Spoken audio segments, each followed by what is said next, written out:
The Ohio Harness Horsemen's Association presents Ohio County Fair Racing. Ohio County Fair Racing is brought to you by Big D's Tack and Vet Supply, Cool Winds Farm, Midland Acres, the Ohio State University Veterinary Medical Center, and thestable.ca. Now let's go trackside for all the action.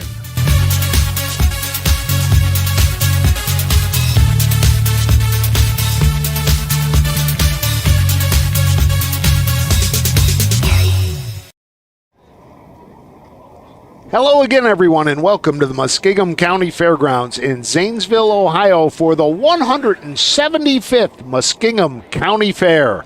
I'm Frank Froz, the OHH Outreach and Public Relations Coordinator, and today I'll be joined by Don Tiger a little later in our broadcast, as Don is on his way coming off a big night last night. Eight races on the card today from Zanesville.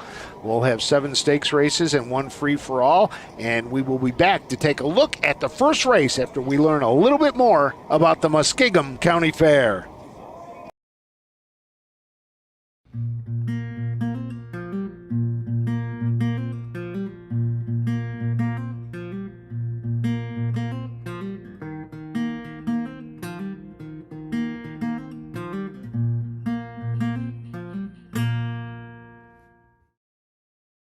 The Muskingum County Agricultural Society was formed in early 1848. After just a few short months of planning, the organization held their first fair at the courthouse in Zanesville, Ohio. The 2-day event exhibited the best livestock and produce around. Entries and attendance grew every year, and the fair soon outgrew its humble beginnings. 5 years after the Muskingum County Fair's founding, land was purchased to provide a permanent home. Between fairgoers, livestock, and racehorses, the grounds were packed. Concurrent with the times, the biggest show was undoubtedly harness racing. Back then, standardbreds still raced in multiple heats per day.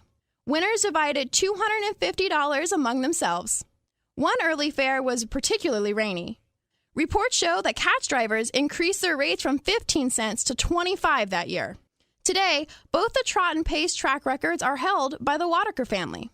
Past the Vape, the record-holding trotter went on to even be named the 2020 Ohio Age Trotter of the Year. The Muskingum County Fair is a member of the Southern Valley Colt Circuit. They host 2 days of live-action harness racing.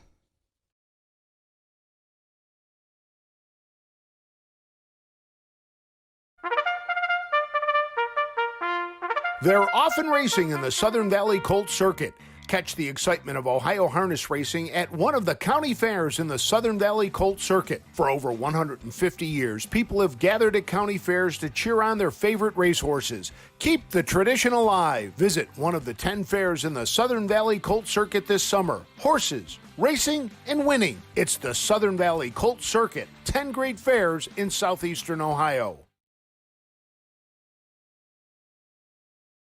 Bow River Jewelry has been the premier designers of sulky jewelry for more than 30 years. We incorporate today's fashion designs to create a unique piece of jewelry only found at Bow River. Visit bowriverjewelry.com today. Welcome back to the Muskingum County Fairgrounds in Zanesville, Ohio. I'm Frank Froz. Glad to have you along with us today for the second of our 2 race cards on the day. We are racing already today over in Salina, and first of 2 days of racing here in Zanesville. We've got a 1 o'clock first race post time today, and then tomorrow night they come back and they're going to race them under the lights here in Zanesville at 6:30. So today, 8 races on the card. We've got 2 divisions of the 3-year-old Colt Trot. We've got 2 divisions of the 3-year-old Colt Pace. We've got 2 divisions of the 2-year-old Filly Trot and 1 division of the 2-year-old Filly Pace, and a free-for-all to wrap it up after our 8th race today. As we get ready, this racing in the Southern Valley Colt Circuit. The Southern Valley Colt Circuit, big week this week for the SVCC. 2 here in Zanesville, and then we will also have 2 races down at Meigs County. as we get set. We got the first today. Will be the first division of the 3-year-old colts and geldings, and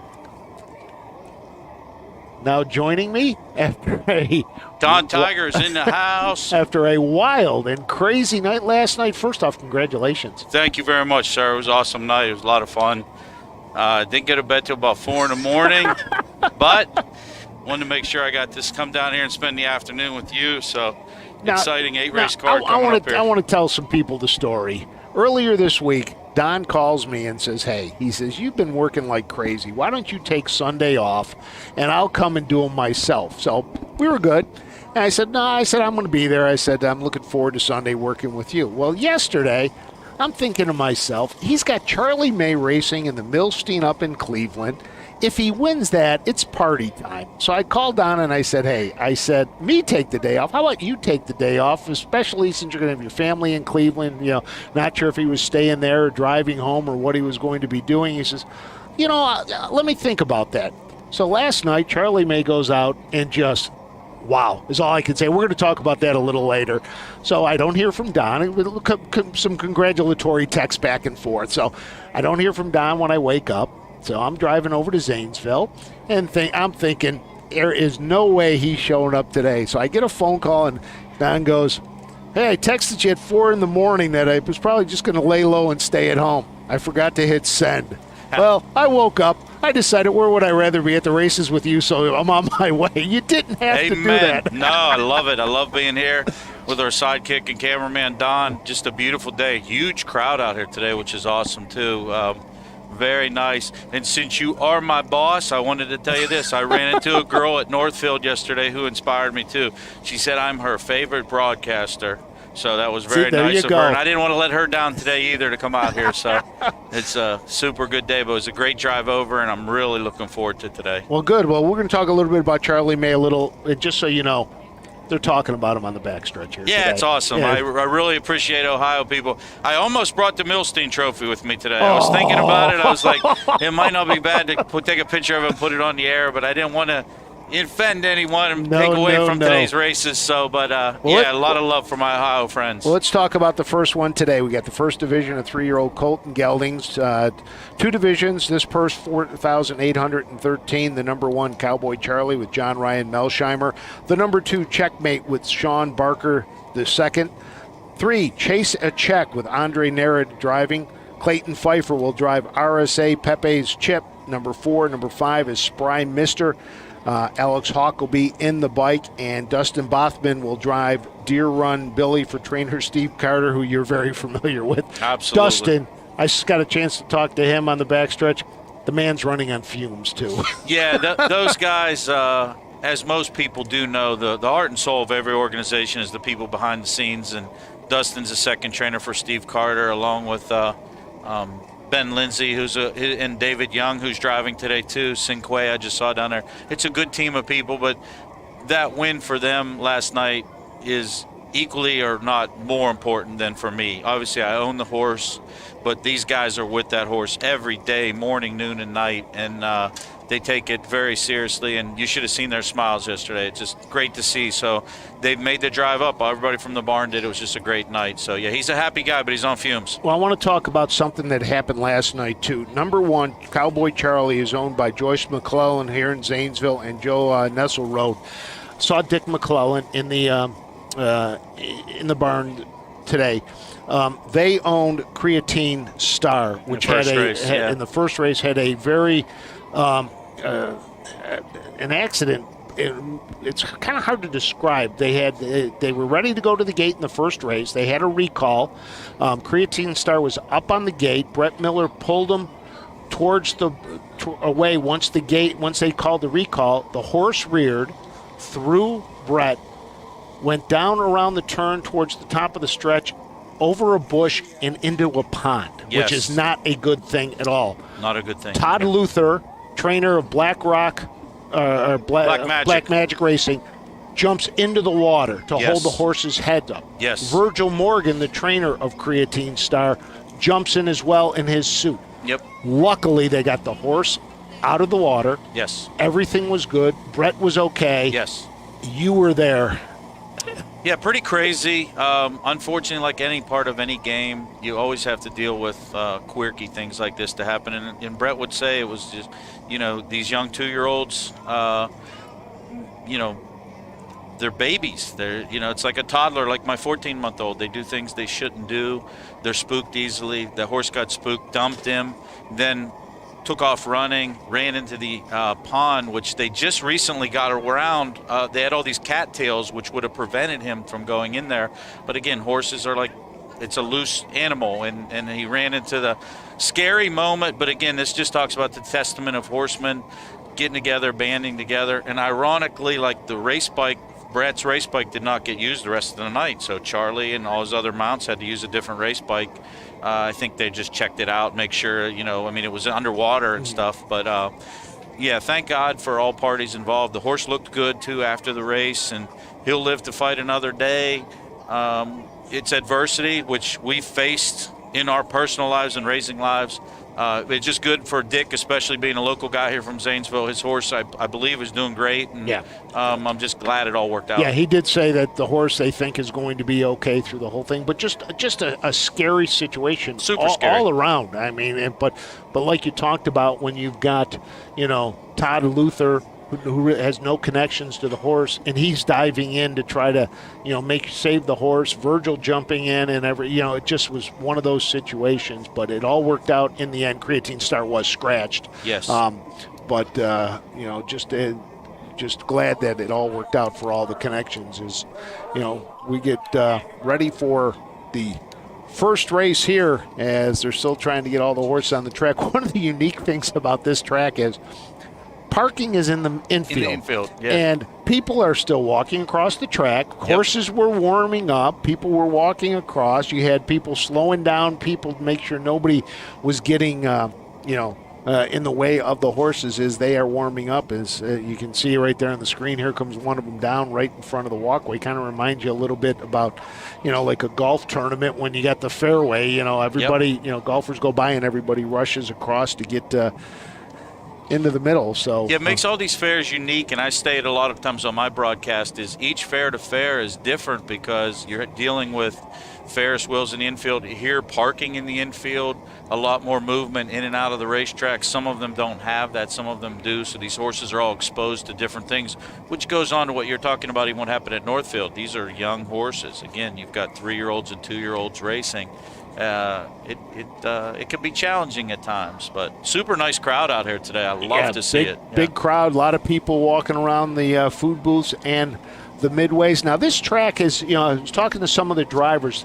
This track seems like it's got bigger turns and not as much stretch. When you sit here, it almost looks like a little bit of a NASCAR tri-oval. The back stretch doesn't look as long as the front stretch, and the turns are a little wider. So it'll be interesting to see how everybody adapts to that. The big thing, I had mentioned in the opener that this is a big week for the Southern Valley Cold Circuit here 2 days, and then down to Rock Springs in Meigs County, and talking to some of the drivers and trainers about going down to there.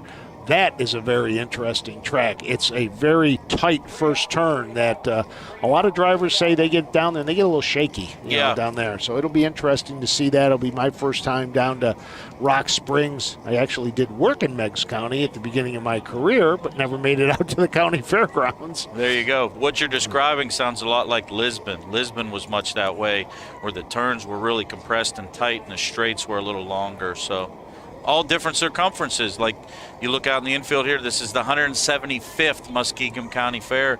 They've been doing this a long time, and that means this oval was probably been here a good long time as well. So I heard that the Wadaker family was out. They were working on the track, grading it and everything, and you had a chance last year when we did our banquet videos to meet Derek Wadaker. He's got 3 drives today. Wonderful guy, wonderful family. I know this is their hometown track, so I'm excited for them, and I look like they got a couple horses on here that can compete extremely well today.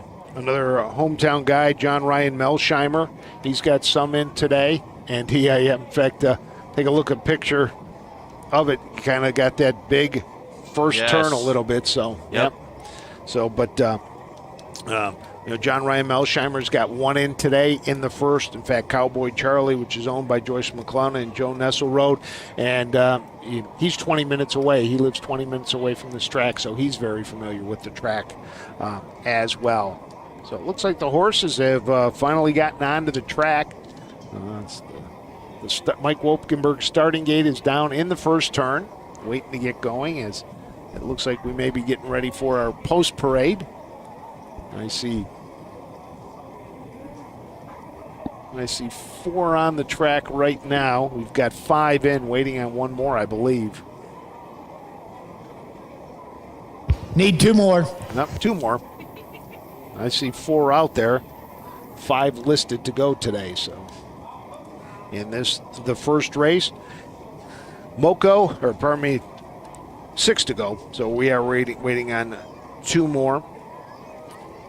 Frank, do you know how many across we score here? Is it 5 across and 1 trails? 2 trailers, I believe. 2 trailers it is. here, so 4 across. Yep.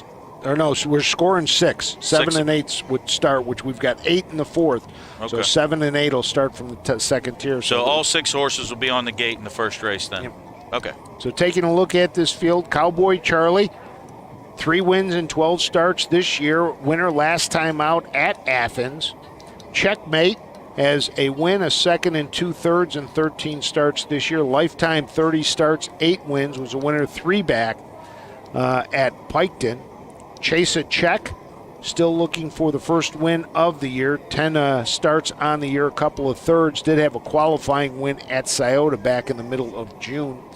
1 maiden in the race, number 4 RSA Pepe's Chip, 0 for 4 this year. Lifetime 0 for 15.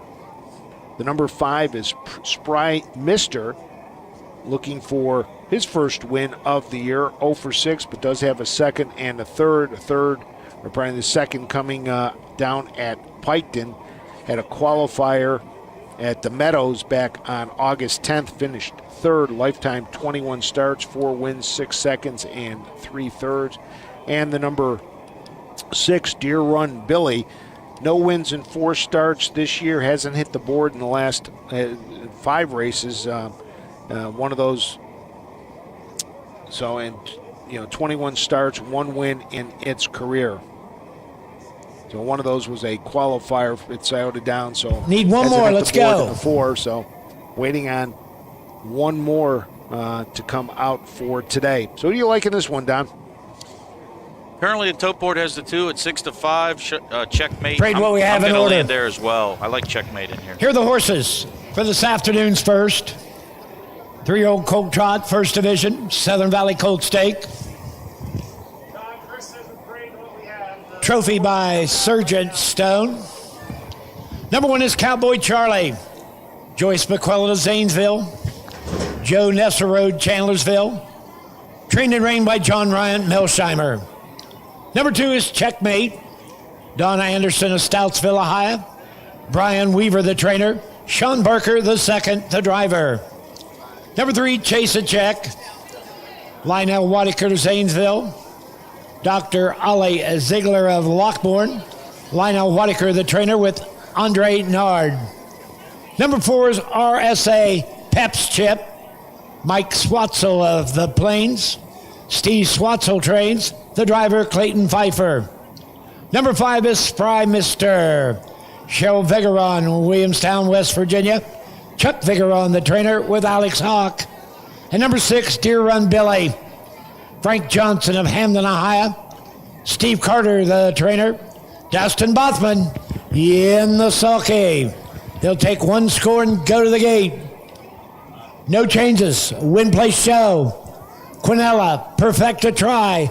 Daily double. In the second race. Number 1, Moco. The services of Derek Waddicker. So driver change for the second race. Number 1, Derek Waddicker will replace Clayton Pfeiffer on Moco. This is the first of 8 today at the 175th Muskingum County Fairgrounds. Glad to have you along. Frank Froz along with Don Tiger as we get set to go. And just a beautiful weather day. I mean, cloudy, but, a little bit of blue skies popping through, a little bit of a breeze, but temperature-wise, you can't beat this. It's absolutely picture perfect temperature-wise. Just a light breeze, mid-70s, very comfortable out here.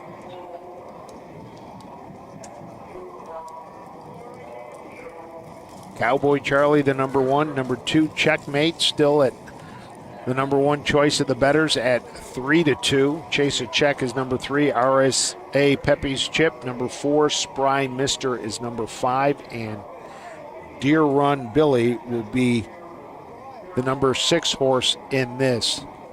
It's going to be interesting to see how they start out with this, first race of the card. Some of these drivers, like John, Ryan Melsheimer, familiar with this track. Some of these drivers may not be familiar with the track. So, they're out there making sure, checking things out as they get ready to go for the first race, and try to figure out what the track's going to be like. Yes, definitely. And this is where I think you also give an advantage to Checkmate, and maybe that's why the public's betting this horse at 8-5. Sean Barker is a very good driver. He's one of those guys that doesn't get as many opportunities, but he's as talented as the colony that we have over in Ohio at the parimutuel tracks. Tyler Smith, Chris Page, Dan Noble, Brett Miller, Josh Sutton. You got so many good drivers. And Sean Barker's in that class. Believe me, I know this gentleman personally. I talked to him. He's one of the up-and-coming guys. And as the torch continues to get passed, you're going to see him do good things. So Sean really knows his way around the track. His horse on the racetrack looks very good, has trotting hobbles, nice and calm and relaxed. 5 also made a Starter good John appearance. Weiss has called him in. It's post time. Looks like all of them are wearing at trotting hobbles except the Zanesville. number 6. Checkmate. So 3-2. the gate is in position. Cowboy Starting Charlie. to roll. They'll 8-5. form up behind. We'll throw it up to Chris Chase a Patterson. Check. You there? And Andre Nard at 5-2.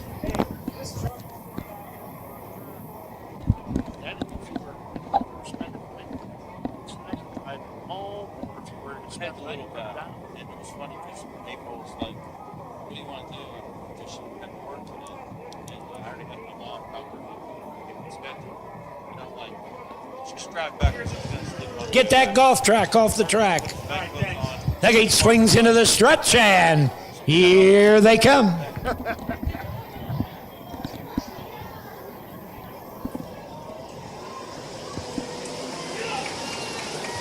The rough and trotting Cowboy Charlie first away. Checkmate and Barker will duck second. Into the turn, Chase a Check third. Racing fourth, RSA Pep's Chip, Spry Mister, and Deer Run Billy. Down the back lane they go, and Melsheimer's a winging with Cowboy Charlie.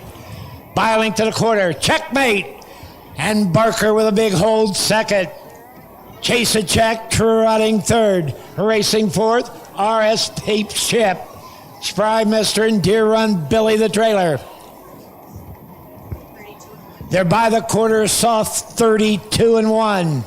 Cowboy Charlie looking for his fourth of the season. By a length to the quarter. Checkmate and Barker under a big hold second. Chase a Check third. Pep's Chip fourth. Spry Mister. And to the outside, Deer Run Billy. Passing the stands and the vans first time. On top, Cowboy Charlie. Second, Checkmate. They're by the half, 103 and 4. Spry Mister third. Here's Deer Run Billy moving up on the outside. Pep's Chip and the trailer. Chase a Check. Down the back lane they go to the 3/4 mile mark. They're chasing Cowboy Charlie. He's 6-5. The long shot, Deer Run Billy up on the outside second. Checkmate needs room third. Spry Mister fourth. Outside. Chase a Check and Pep's Chip. A little better than 8 to come. 3/4, 135-1. Cowboy Charlie turns with the lead. To the outside. Checkmate coming at him. Down the lane. Cowboy Charlie. Checkmate on the outside. Cowboy Charlie. Checkmate on the outside. Hit a thriller. Picture time. Photo finish. In a whacker. A head bob. Can't call it. Well, I think it was number 1, Cowboy Charlie, hanging on. You think so? That was very tight. We might have to go to our cameraman, Don, who's right on the finish line here. What do you think, Don? What are you going to give us here?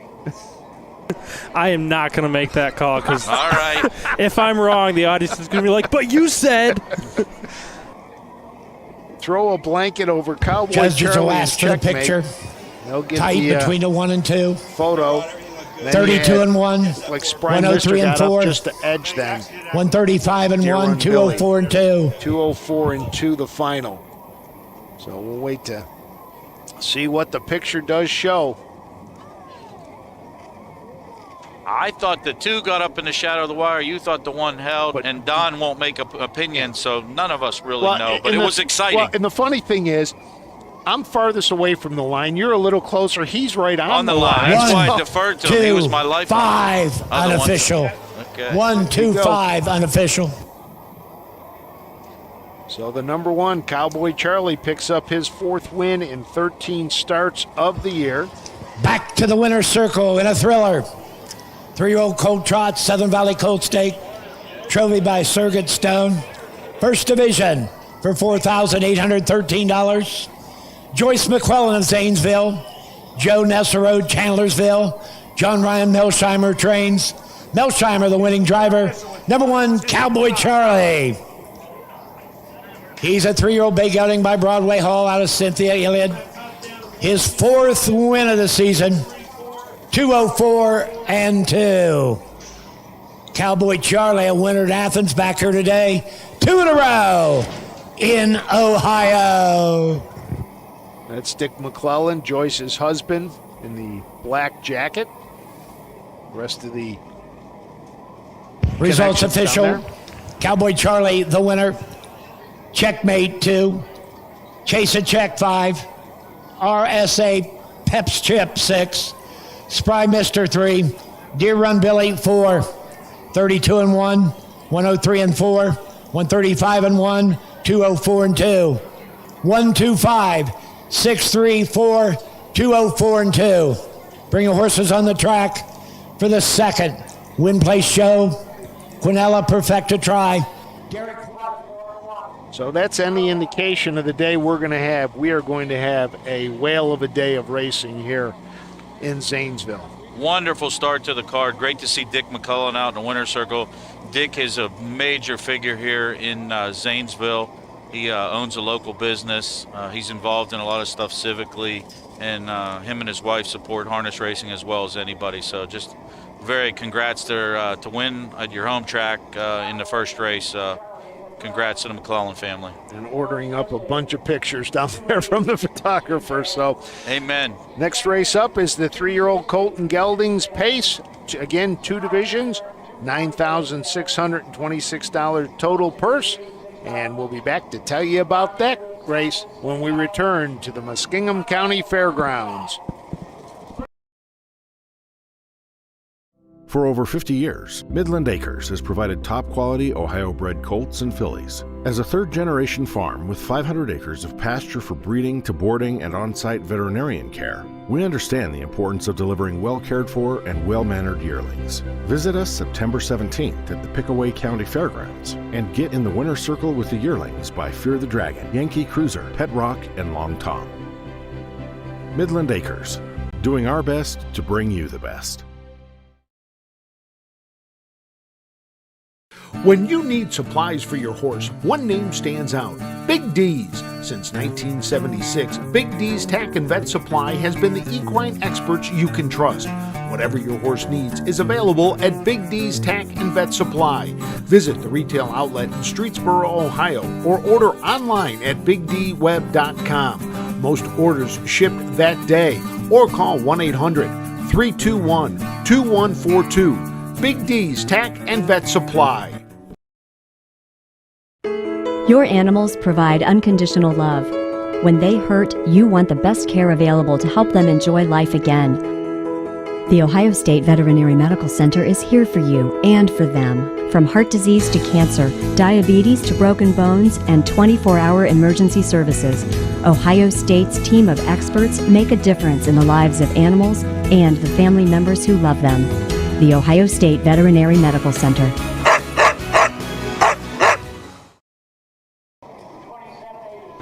Welcome back to Zanesville, Ohio, and the 175th Muskingum County Fair. Glad to have you along, Frank Froz and Don Tiger, to bring you the 8 races today. Number 1 in the books, and it was a nice one. And so we'll have to see if race number 2 lives up to that billing. 5 horses in the field for the 3-year-old Colton Gelding. The number 1 is Moco. Derek Wadaker gets the drive instead of Clayton Pfeiffer. Rose Run Warrior, the number 2, Sean Barker, the second up. So Rockin' Ravi with Brady Clemens is the number 3. The number 4, the Piketon Flash, Clayton Pfeiffer drives. And number 5, Rose Run Walker, Brandon Bartley gets the honors of the drive in that race. 1 maiden in here, 3-year-old, Moco. Started just 3 times as a 2-year-old, finished second once, does not have a win and has not hit the board this year. Taking a look at this, it looks like the cream of the crop in this race, though, is the number 3, So Rockin' Ravi, 3 wins and 6 starts. Very nice horse. I saw this Pet Rock Gelding race down at Carrollton. I was there that day, won by 7. Last quarter, 27-3, 59-4 individually timed, which was a very snappy mile. They went to the half in 102. Big mile that day, and since then the horse ran third and has a win to his credit. So actually 2 wins and a third since that race. 3 is 6 this year, 5 is 6 on the board. 57-1 mark at Mount Vernon. I agree with you. I think that this horse is definitely the standout. It's funny, you look at the times like there, we're So Rockin' Ravi at Carrollton does a final quarter in 27-3, does 159. You take a look at these times, it's almost like even on these county fair tracks, these horses are going fast. They're buzzing.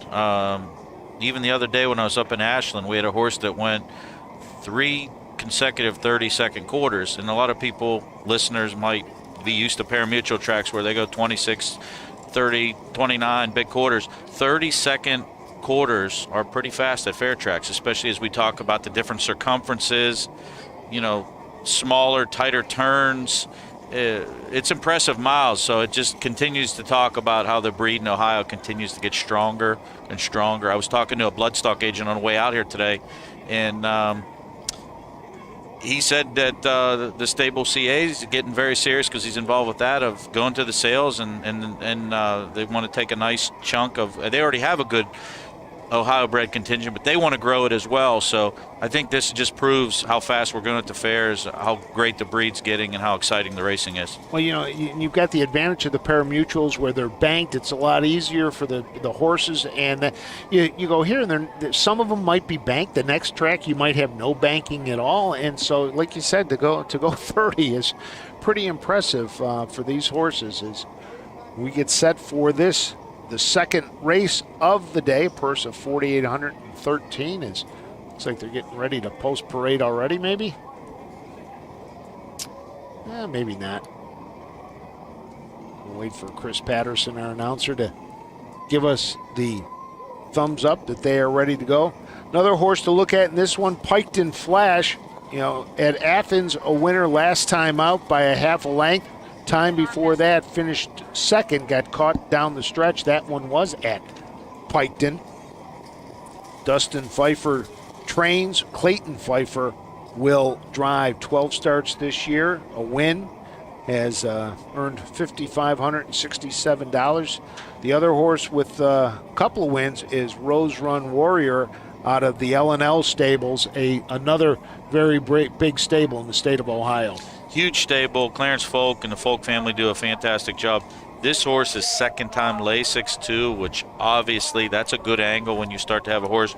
This horse did miscue in her last start, but was supported heavily that day. Went off 7-2, looks like, in the wagering. So inside draw her. This horse does show a mark of 53-3 this year at Scioto. So definitely a very nice animal. Maybe back on the improved Lasix might help this horse. Probably the main threat to the 3 in here.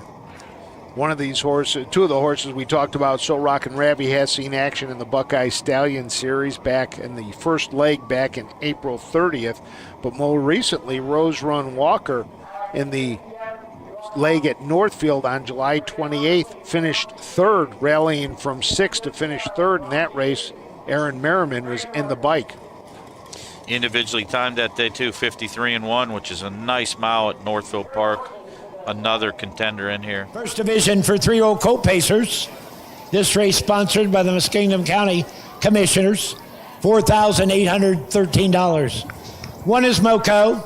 Sam Clark owns and trains Beverly. The driver, Derek Whitaker. 2 is Rose Run Warrior. L&L Stables of Springfield. William Hart of Maine. Clarence Folk trains. The driver, Sean Barker. 3 is So Rockin' Ravi. Dick and Ryan Householder of Junction City. Eric Nesselrode, the trainer. Brady Clemens drives. 4 is Piketon Flash. Galyers Racing, LLC of Defiance. Dustin Pfeiffer, the trainer. Clayton Pfeiffer driving. And number 5 is Rose Run Walker. Steve Butler, Salesville. Melvin Byler, Salesville. Melvin Byler, the trainer. Brandon Bartley in the sulky. 1 score and go to the gate.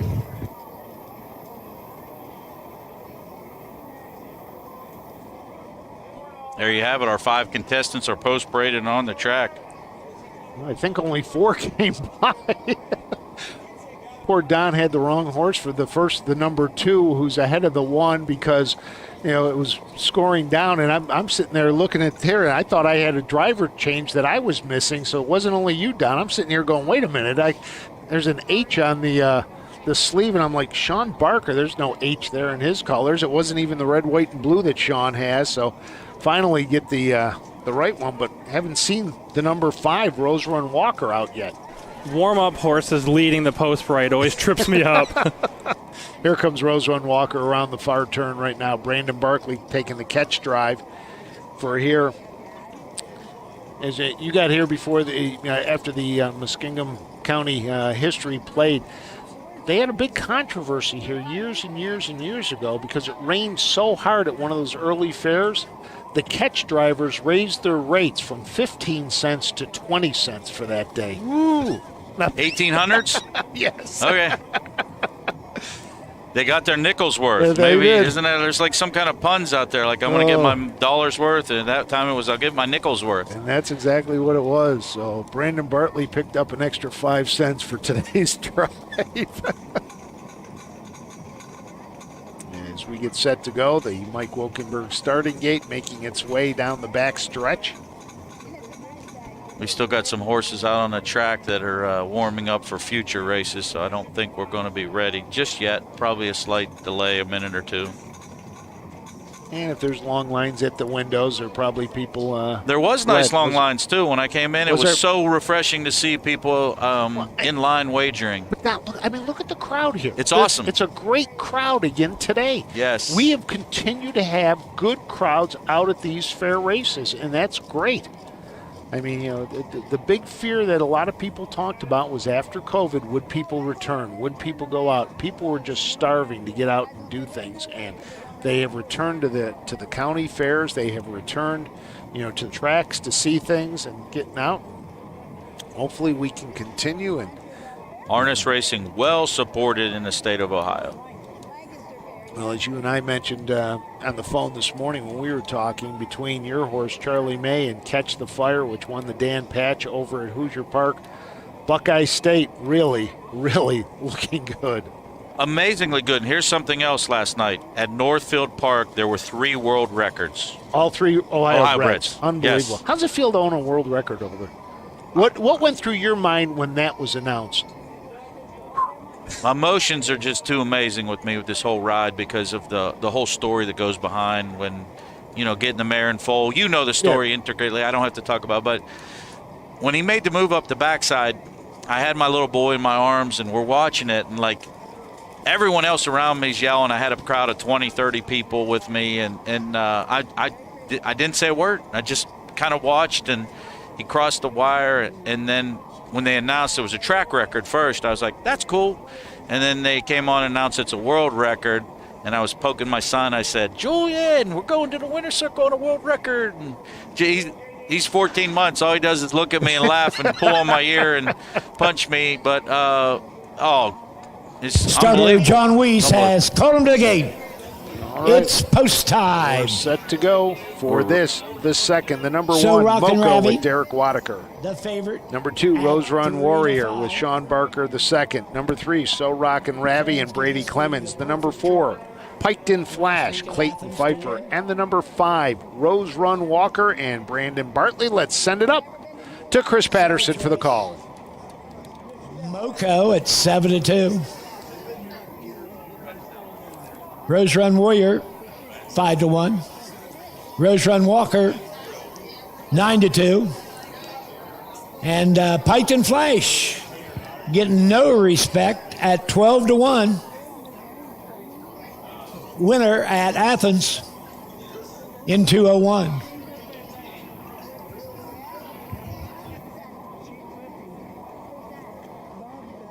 Moving up, moving in. Race 2.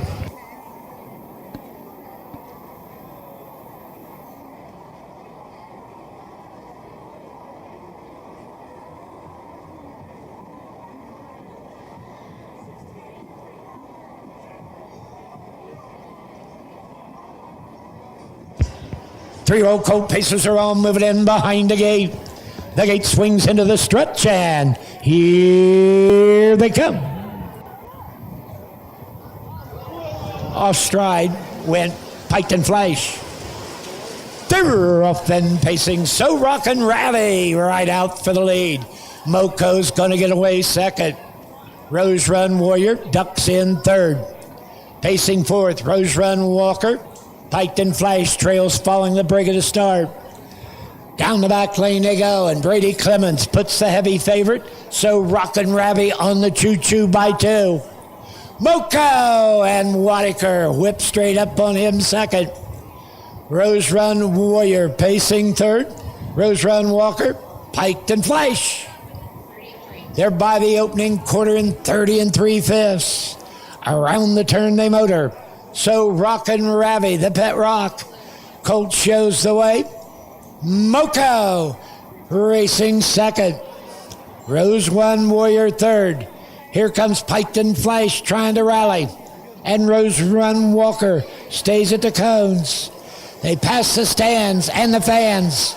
First time, So Rockin' Ravi the leader. 102 flat. Now Moco has bobbled and broke stride. So that lets Piketon Flash drop back to the cone second. Racing third, Rose Run Warrior. Rose Run Walker begins the chase on the outside. Fourth, now third.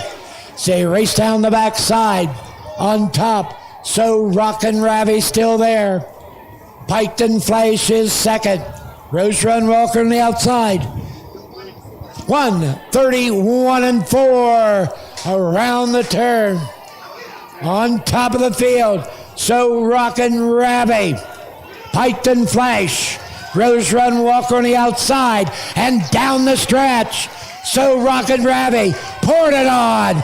So Rockin' Ravi. Piketon Flash. Photo for show.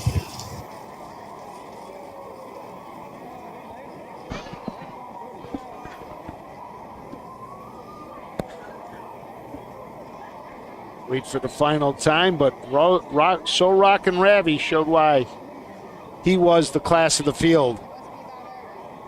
An easy victory. Looked like Piketon Flash was second, and Rose Run Walker maybe got 3, up to third. 4, 5. That's unofficial. Is a photo for show. 3, 4, 5 unofficial. 30 3, 102, 131 4. The mile in 2 minutes with the back half in 58. So they were flying in that back half pretty much, but So Rockin' Ravi, though, took the lead and never looked back, going gate to wire. Another powerful effort, a very popular 1-2 on the tote board for the locals who had bet the favorite there. Did not disappoint. Another big back half for this So Rockin' Ravi. This is a horse, Frank, I think we're going to start to see as the fair circuit unwinds at the end of the year. You're going to see this horse at pari-mutuel tracks Miami Valley, places like that. This horse has got much room to improve. Lightly raced, only 18 career starts, but think a horse that you're going to start seeing continue to develop and get better. 4 out of 7, so win the points for the Fair Racing Championships. Building up those points, getting the chance to get to the Fair Championships, and we'll be there when Clayton Pfeiffer, starting gate, call the judges stand. Clayton Pfeiffer, go to the starting gate, call the judges stand. 3, 4, 5 is official. So there you go, 3, 4, 5 is official. So Rockin' Rabby, Piked and Flash, Rose Run, Walker. As we get ready to see the number 3, So Rockin' Rabby, come back around to the winner's circle. Back to the winner's circle, winner of the second. First division for 3-year-old colt pacers. Trophy by Muskingum County Commissioners. The jackpot, $4,813. Owned by Dick and Ryan Householder, Junction City. Eric Nesserode trains. Brady Clemens, the winning driver. Number 3, So Rockin' Rabby. He's a 3-year-old brown gelding by Pet Rock out of Ravishing Reel. 4th win of the season. 2 minutes. Back half in 58. His 4th win in the last 5. Winner at Athens, back here today. That's 2 straight in the Buckeye State. It's official.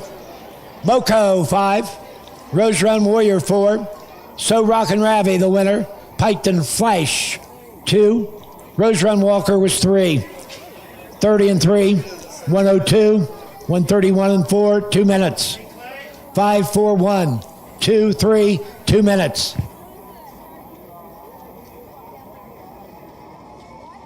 So number 2 now in the books. Eric Nesselrode picks up another win. That will move him, I believe, into the top 10 for training wins on the fair racing circuit. Roger Houston, even though he's over in Wales and Ireland, still sending us the updated list. Still working hard over there. I think I woke him up last night. I did. I felt terrible because after the races, I always get like 45 text messages. Anytime Charlie races, especially in a big race, I got a lot of love and support from everybody.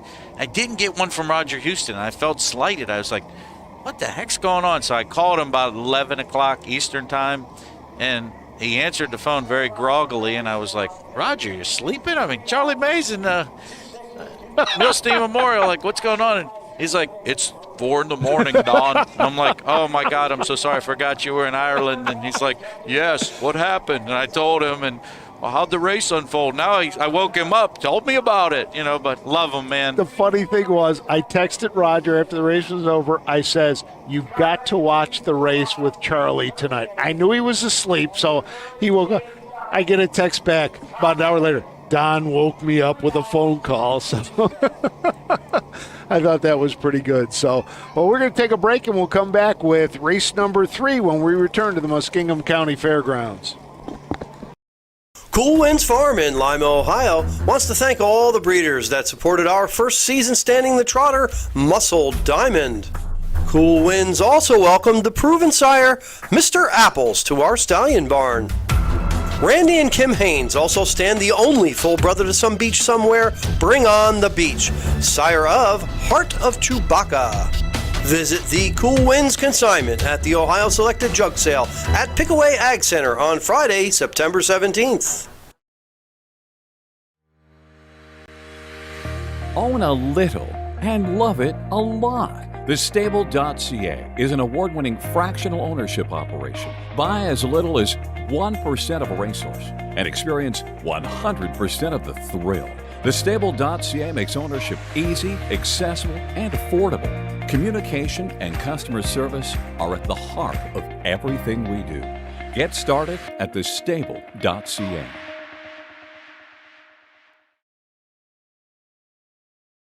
Buying or selling a racehorse? OnGate.com is your one-stop website. OnGate has changed the way racehorses are bought and sold.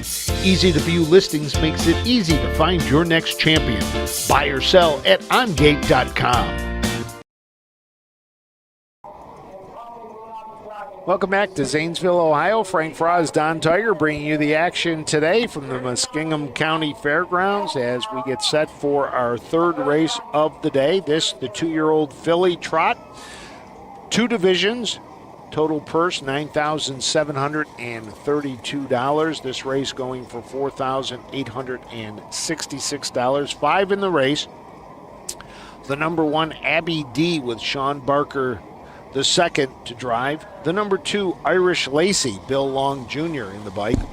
Number 3, Alex Hawk will drive April's Spirit. Number 4, Brady Clemens with Let Her Roll. And number 5 also has Alex Hawk listed for Kahlua Mudslide. So unless Alex Hawk has been cloned today, we're going to have a driver change there. So tried to get them all before we got started, but knew there were a couple that we were missing. So we'll have to see which one Alex chooses to drive. He did drive both of them in their last start. April's Spirit was a winner last time out at Athens with Alex in the bike. In fact, Alex has driven the last 4 races for April's Spirit. Kahlua Mudslide, Alex drove at Chillicothe, finished 4th. Kahlua Mudslide, one of 2 maidens in this race. The other one, Irish Lacey. And Don, you talked about 2-year-olds can be a little skittish, a little, young. And in a fair like this, you got to expect something like that because, like you said, you got a Ferris wheel over there. You've got all these cars in the infield. They're not used to all this excitement. No, it's a lot different. And part of one of the challenges for trainers is to rig these horses up properly to keep them calm and in check and able to get around here. And that's why a lot of times you'll see side cheek pieces, blinders, and a lot of people always ask me, like, that horse looks like he has a ski mask on, and those are basically like screens that they do them to get the horse to focus and keep on mind, because the horse can see through those definitely, but it's definitely to keep their mind on business and not to be looking around at other stuff. I was at Urbana last week, and in the first turn they had a ride, one of those rides that comes up, and it was nighttime, and the lights were flashing and everything, and one of the horses was warming up, coming around, and all of a sudden this ride went up, and the horse just kind of reared up just a little bit, like, okay, that's something I've never seen before, and came down, got back on, and took care of its business. But like you said, you see these things out there, and sometimes it can happen. Taking a look at these 5 horses, Abby D, 6 starts, a couple of wins, and 2 seconds. Winner last time out at Chillicothe by 2 lengths. Barker was in the bike for that race. Has seen some action in the Ohio State Fair Stakes, also in the Ohio Sire Stakes as well. Did pick up a 3rd place finish back on July 9th in the Ohio Sire Stakes second leg. Irish Lacey, as we said, a maiden, 0 for 3 this year. Has not hit the board. April's Spirit, 5 for 5 hitting the board. A couple of wins, a second, 2 thirds. Picked up a win at Athens last time out. Let Her Roll on a little bit of a roll, hitting the board 5 for 5. 5 starts, a win, 3 seconds, and a third. A win 2 races ago at Piketon, and then Kahlua Mudslide. 2 starts, has a third, but you take a look at that 1, the 3, and the 4, all quality horses in this race. Yeah, very well matched. Just to help our listeners with a little bit of handicapping angles from somebody like myself that does handicap. Always when I am wagering, this is some angle I look for, is betting favorites. And that shows you what the public thinks, the expert handicappers. In the 4, Let Her Roll, her last 4 races, 3 of them she's went off 4 to 5 in 3 of her last 4 races, and the other one was a non-betting race at Mount Vernon. So she only won 1 of those 3 efforts, but that tells you what the connections and or the public think about her. So you like to use that when I'm gambling to see stuff like that in the program. So, and today, what's interesting, she's 3rd choice right now. She's 5 to 2. So if someone's listening that might be local on the grounds here today and looking for kind of an angle play, this would be your horse. Let Her Roll, the 4 horse currently 5 to 2 fate, or 5 to 2 3rd choice. It was the 3rd choice on the morning line. The morning line had it 1 3 and 4, Abby D, April Spirit, and Let Her Roll. And that's Stoutsville, the way it Ohio. looks like right Brian now. Weaver, the trainer. Sean Barker, 2. Number 2 is Irish Lacey. Barney Dillon, Jerusalem. Donna Weber of Jerusalem. Barney trains. The driver, Bill Long Jr. 3 is April Spirit. Richard Owings, MacArthur, Ohio. Earl Owings trains. Alex Hawk driving. Number 4, Let Her Roll. Owned by Casey Clements of Moda. Eric Nesserode trains with Brady Clements. And number 5, Kahlua Mudslide. She's by What the Hill. Owned, trained, and driven by Mike Sowers, MacArthur, Ohio. They'll go to the gate in 2. So you heard Chris Patterson tell you, number 5, trained and will be driven by the trainer Mike Sowers today. Alex Hawk was named on the 3 as well as the 5. Right now, the number 1 horse, Abby D, the favorite at 3-5. The second choice, the number 3, April Spirit at 2-1, and then the number 4, Let Her Roll at 5-2. The 2 long shots, number 2, Irish Lacey and Kahlua Mudslide, the 2 maidens, both at 25-1.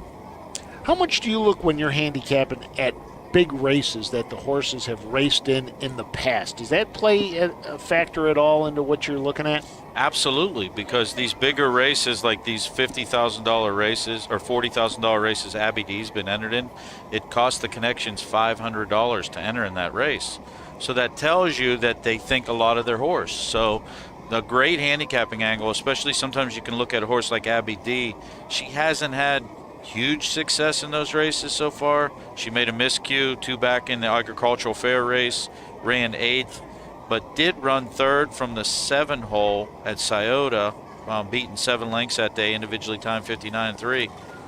So you can see there's some ability there, and obviously that's why the public is making her the current favorite right now. She's even money and looks very good. She just came past us in front of the track, trotting very nice, calm, seems collected. Again, things that you want to look and see when you do see these horses in new environments, because that horse has obviously never been here before. So these are just 2-year-old fillies, as the number 2 goes in front of the grandstand. Irish Lacey, one of the maidens in this race. A couple of What the Hills in this race. April Spirit, What the Hill, out of the Dewey Cheatham and Howe mare April Hall. And then the other What the Hill is the Kahlua Mudslide, out of the striking Sabra mare Hurricane Hazel. As the starting gate is making its way around as we get set to go. With this, the 3rd race on the card. First division for 2-year-old fillies in the Southern Valley Colt Circuit. We've got another big week of racing going on, as today we are in Salina and Zanesville. We'll be in both those spots again tomorrow. Salina, a 6 o'clock start. Zanesville, a 6:30 start. And we'll also be at the Miami County Fair in Troy for a 6:30 first post time. Tuesday, 2 more fairs, Napoleon and Troy. Wednesday, 2 fairs, Napoleon and Rock Springs. Thursday gets a little easier. We only have 1, and that's a daytime. Rock Springs, a 1 o'clock post time. So if you've been looking for that evening to take your wife out for dinner and not watch harness racing, there's your opportunity. There's your opportunity. There's the break in the clouds, as they say. Friday, Greenville for the first of 3 nights there, and that's a 6 o'clock post time. And then back to Greenville again on Saturday, the 21st. So we've got a lot of big racing coming up.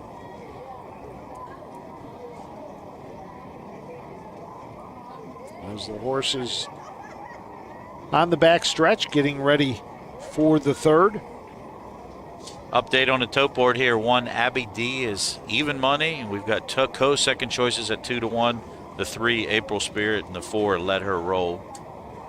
So everything we've seen here, that's what the crowd like so far. And again, just, I mean, a lot of people in the seats, but if you take a look down towards the top of the stretch, a lot of people just on the fence enjoying themselves and this a beautiful day.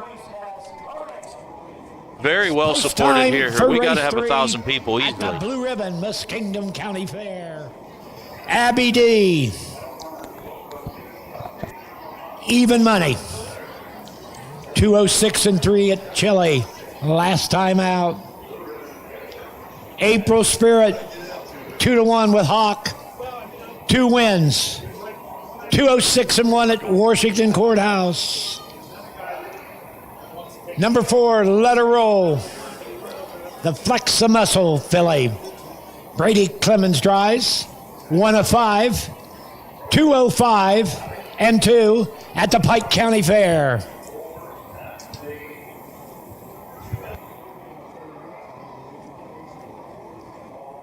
Gates rolling. Race 3.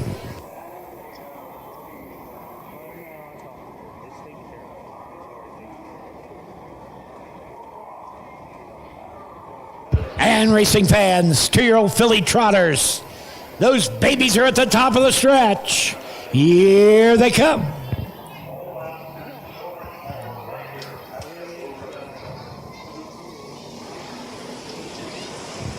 They're up and trotting. Abby D at the rail. April Spirit up on the outside. As they go into the turn, Irish Legacy got room at the rail. Off stride. Went Let Her Roll. April Spirit bobbled. And Kahlua Mudslide. Down the back lane they go. Off stride went Irish Lacey. So it's all Abby D and Sean Barker showing the way. April Spirit back trotting second for Hawk. Irish Lacey back trotting third. Let Her Roll. 31-4. Kahlua Mudslide is your trailer. Round the turn. Abby D by about 8.5. April Spirit trotting second. Off stride again went Let Her Roll. Irish Lacey will move in third. Kahlua Mudslide. 2-year-old filly trotters past the stands and the fans. First time. Barker looking back with Abby D. Got the big lead. April Spirit and Hawk. 103 and 1. Irish Lacey and the Prison Guard trotting third. Let Her Roll will pop to the outside fourth. And Kahlua Mudslide down the back lane. And Abby D at 7-5. Looking real good. Racing second. April Spirit. Irish Lacey is third. Let Her Roll. Kahlua Mudslide. 3/4. 1:34 and 2. Abby D. The Uncle Peter shows the way. April Spirit is second. Irish Lacey third. And down the stretch they come. It's all Abby D. Barker's on cruise control. April Spirit second. Put a ring around. Abby D. That's her third of the season. Handily.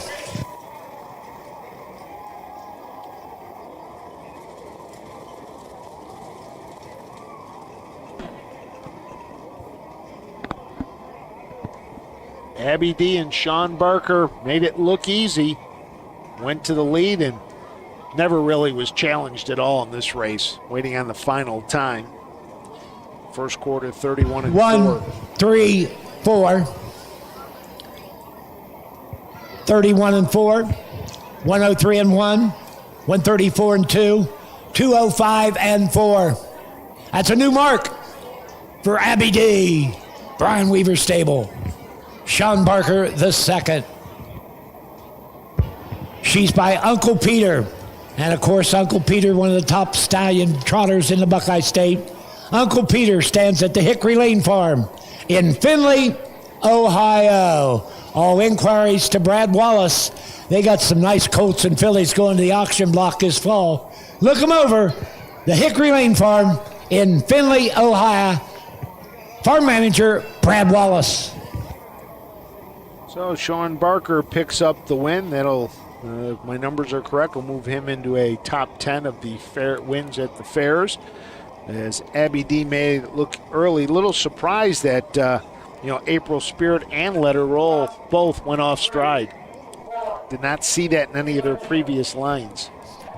Again, it's what we talked about. You have different surfaces, different things for them to see. Let Her Roll made a couple breaks in that race, but was able to salvage and rally for third there. Don Anderson of Stoutsville, Ohio.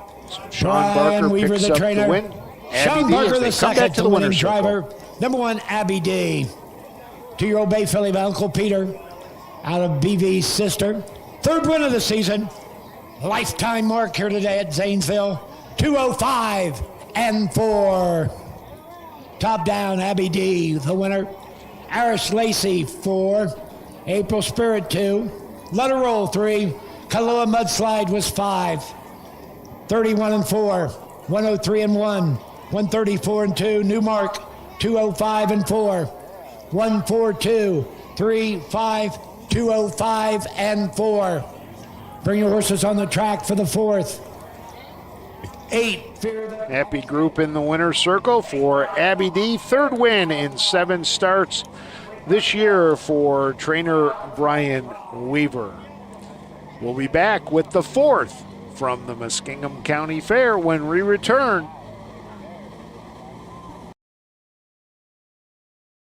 For over 50 years, Midland Acres has provided top-quality Ohio-bred colts and fillies. As a third-generation farm with 500 acres of pasture for breeding to boarding and on-site veterinarian care, we understand the importance of delivering well-cared-for and well-mannered yearlings. Visit us September 17th at the Pickaway County Fairgrounds and get in the winner's circle with the yearlings by Fear the Dragon, Yankee Cruiser, Pet Rock, and Long Tom. Midland Acres, doing our best to bring you the best.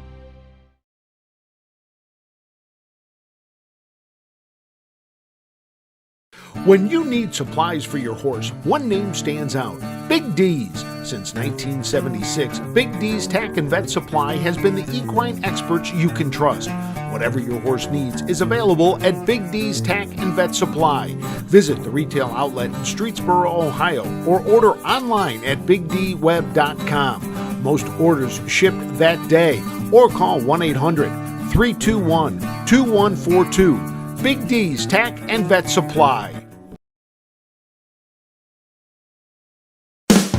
With more than 300,000 horses in Ohio, the economic impact of the equine industry in the state is over $2.8 billion.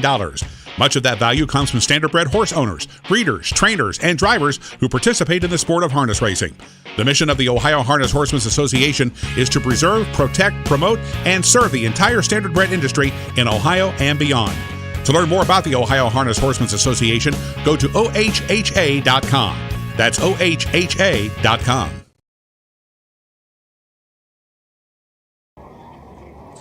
Welcome back to Zanesville, Ohio, home of the Muskingum County Fair, 175th edition.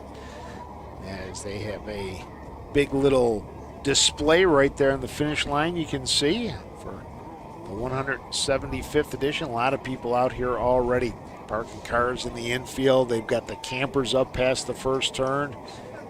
So just a big day today here. You were at Jefferson, weren't you?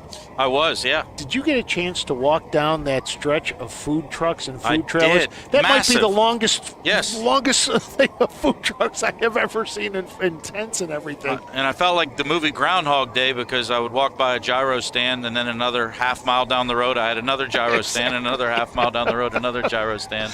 It was. I was up there the next day. All the rain you guys had.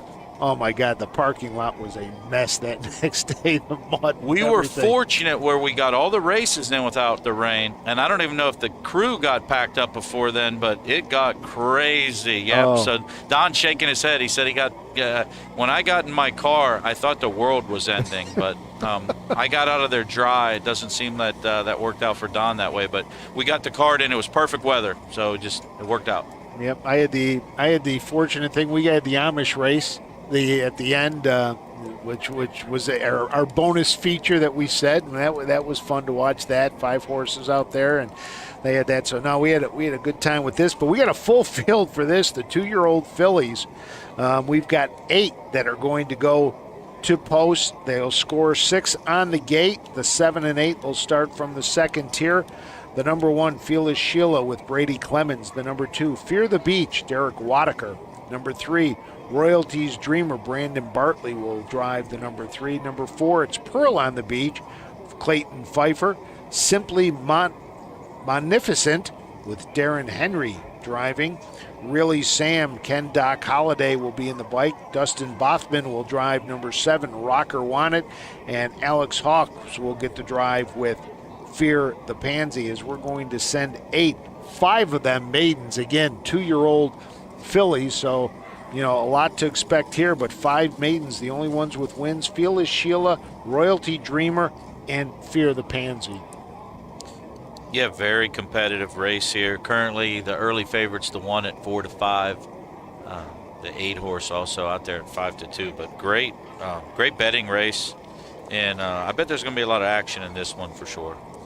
Fearless Sheila, 5 starts, 3 wins, and 2 seconds. Fear the Beach still looking for that first win, a second and 4 starts. Royalties Dreamer, the number 3, is a win, a place, and a show in 5 starts. Pearl on the Beach has not hit the board in 3 starts. Simply Magnificent is a 3rd place finish in 4 starts. Really Sam, 3 starts, a 2nd and a 3rd.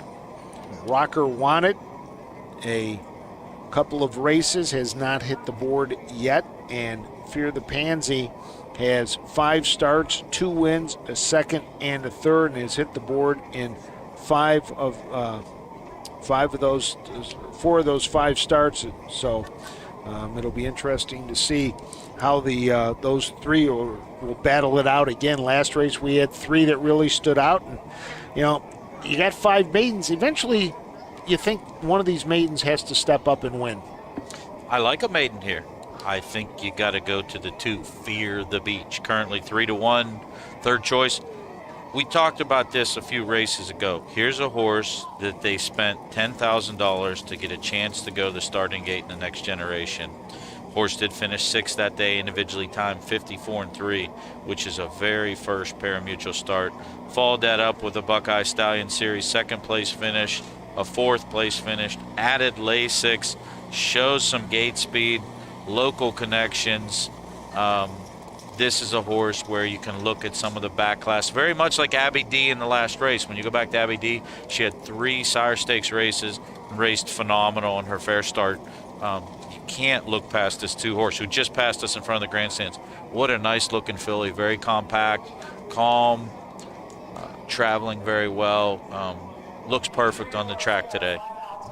You take a look, a purchase for $25,000 at the Ohio Select Sale, the largest price paid of any horse in here. The Ohio Select Sale, Rocker One at the number 7 went for $13,000 at the sale. You going to be at any of the sales? Yeah, I'm going to go back to the Ohio Select Sale. It's like 2 or 3 people already called me to go down there. So, yeah, we're going to go down there. We're going to see what happens. They were sold very strong last year, as you know. So I might have to adjust my numbers a little bit for what the market might bring, and we'll look at it. With the success of the Ohio breed, naturally the prices are going to rise at these sales. Yeah, and we've just done so much. The breed's gotten so stronger. And I've been extremely vocal. It's the best program in the country, better than anywhere. Because of this, we have grassroots racing that goes for nice money. Look at this purse right here, $9,500 for fair racing. That's fantastic. Other states can't compete with us over here. And then you have the Buckeye Stallion Series, the Sire Stakes, the Agricultural Fair, the Next Generation. We just have so many things that we're doing over here in Ohio. And yeah, the prices are rising. As we get set, the horses warming up before we get set to roll. Starting gate still down over in the first corner. Looks like Judge. You're getting ready to post parade. 2-year-old filly pace, 1 division, $9,536. Trophy by Joe Bucky Tire. Number 1 is Fearless Sheila. Eric Nasser rode to Stockport. Tom Bush of Crooksville. Eric Nessero, the trainer, with Brady Clemens. To Fear the Beach, Lionel Ray Whitaker, Zanesville. Lionel Whitaker trains the driver, Derek Whitaker. Number 3 is Royal East Dreamer. Bartley Tradition Racing of Pickerington, Ohio. Trained and trained by Brandon Bartley. 4 is Pearl on the Beach. Steve Butler, Salesville. Melvin Byler, the trainer. Clayton Pfeiffer in the bike. Number 5 is Simply Monofet. Darren Harvey of Canton. Stephanie Hunnid of Canton. Trained and trained by Darren Harvey. Number 6 is Really Sam. Owned and trained by Sean Mayhew of Circleville. Doc Holliday driving. Number 7, Rocker Wanted. Randy Young of MacArthur. Steve Carter, the trainer. Dustin Mothman. And number 8, Fear the Pansy. She's by Fear the Dragon. Bartley Tradition Racing of Pickerton. Brandon Bartley, the trainer. Alex Hawk in the Salt Cave. They'll go to the gate in 2. So Fearless Sheila, Fear the Beach, Fear the Pansy. 3, Fear the Dragons in this race. Also representing Stallions, Racing Hill, Bring on the Beach, Western Vintage, Do Me That Again, and Pet Rock. And a lot of these names, especially the sires that have dropped their first crop racing this year, we're seeing some of those horses have very, very good success so far. Yeah, the Fear the Dragons have been very strong. Down by the Seasides have been strong. 2 Horse continues to slowly creep down on the favorite. Was 3-1, now down to 7-5. So again, the 1, the 2. I think people were listening to you on the 2, but then again, you also get that local favorite, that they see the horses from Zanesville, the owner. So the person who's just out having fun was, hey, let's bet for the hometown horse. So. Yeah, when I was up in Ashland, Sue Stockwell won a race, and you'd swear the grandstand was shaking. It was wonderful because she's local. She's from up there. It was nice to see.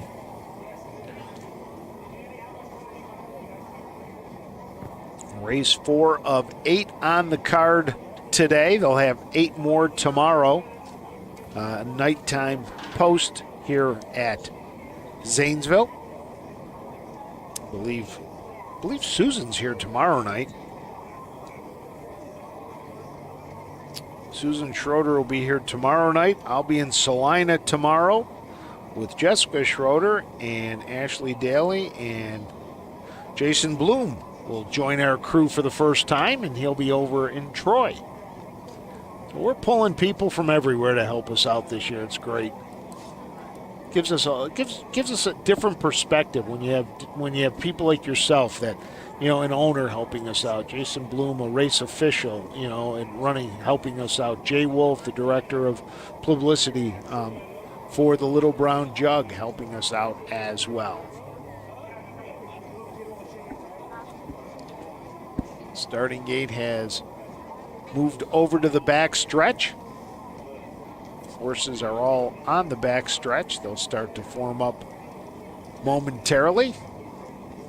And we will get set to go, as still have a few fans scurrying across the track. I was wondering what they were going to do, if they were going to shut the gates off and not allow the people in the infield to leave, but I don't know how you could do that, so they've managed it pretty well so far. Well, we've got a whole plethora of cars over there, so I guess if someone had to leave, they'd have to drive over the track to get out, too. So that's originally where they were going to park me. I thought I was Paul Revere, how far parked out I was. I had to... Starter has called for the horses. So when you make a call to one of the barns, hey, bring out the double-seated jog cart. I need somebody to help me get to where I'm going. Luckily, I'm young enough and still healthy where I enjoyed the brisk walk over to see you, so... Oh. Good that one of the people on this crew is young. Fear the Beach has now taken favoritism, folks, as we go to the gate. Even money shot here.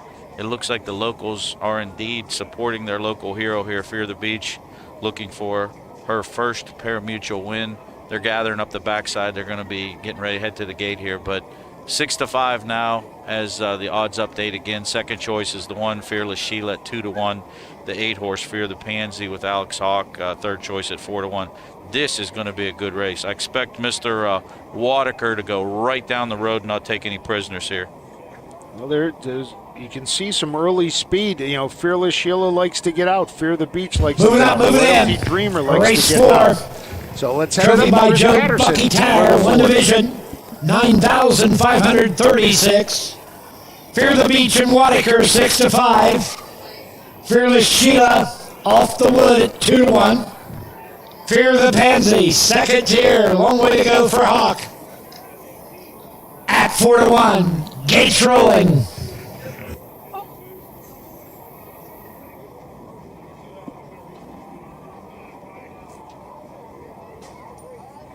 They're at the top of the stretch. 2-year-old Philly Pacers, here they come.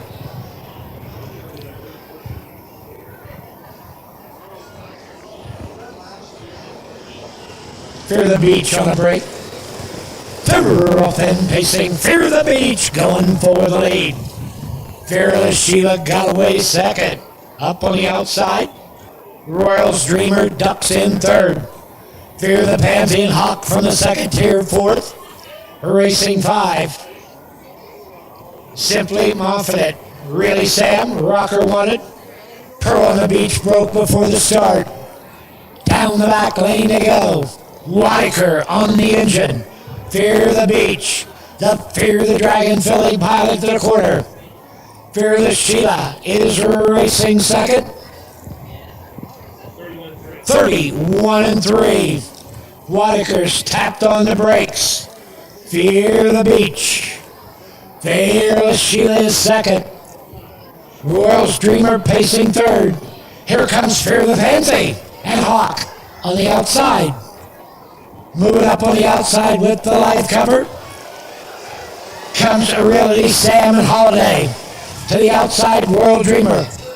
They're by the half, 102 and 4. They're rocking and rolling into the turn. Fear the Beach still there. Fear the Pansy up on the outside. Fear the Sheila locked third. Reality Sam and the Good Doctor fourth on the outside, driving. Inside, Royals Dreamer. They fire to the 3/4 mile mark. Fear the Beach still there. 132. Fear the Pansy. Ruffling it on the outside. Really Sam coming 3 deep from third. Inside fourth. Fearless Sheila. And down the stretch he comes. Fear the Beach. Lionel Holiday. Derek Wadaker poured it on. Fear the Beach. Fear the Fantasy second. Really Sam got the show though. Well, you called it, Don. Fear the Beach. Looked good.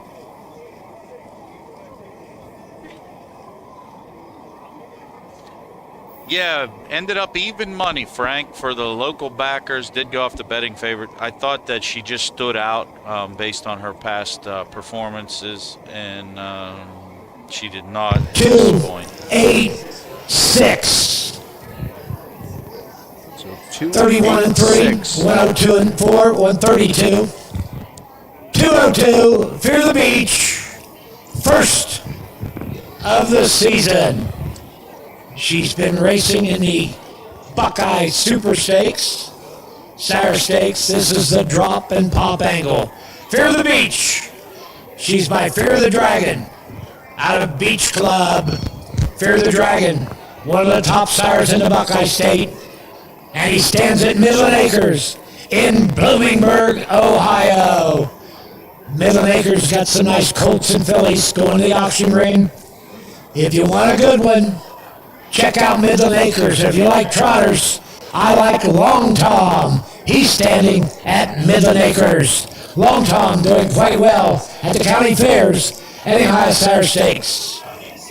Big year for Fear the Dragon. He's large in the Buckeye State. So here comes the Number very 2. popular green shirts of the Whitaker family. So Back in front of the stands. Here Very comes impressive Derek. here today. 2-year-old filly based Southern Hold Valley on, Colt attention. Shape. When you got the local Filly winning, by you Joe bring Bucky everybody. Tyler, 9,536.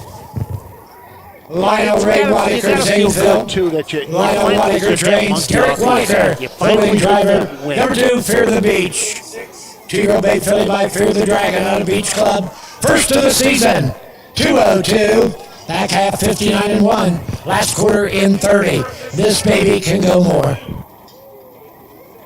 Now you can see the little 2-year-old getting a little skittish there as they brought the blanket out for her. And Lionel Whitaker said, nope.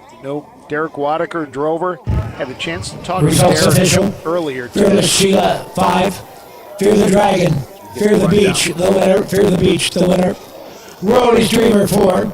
Pearl on the Beach, 8. Simply Monofit, 7. Really Sam, 3. Rocker 1 at 6. Fear the Pansy was 2.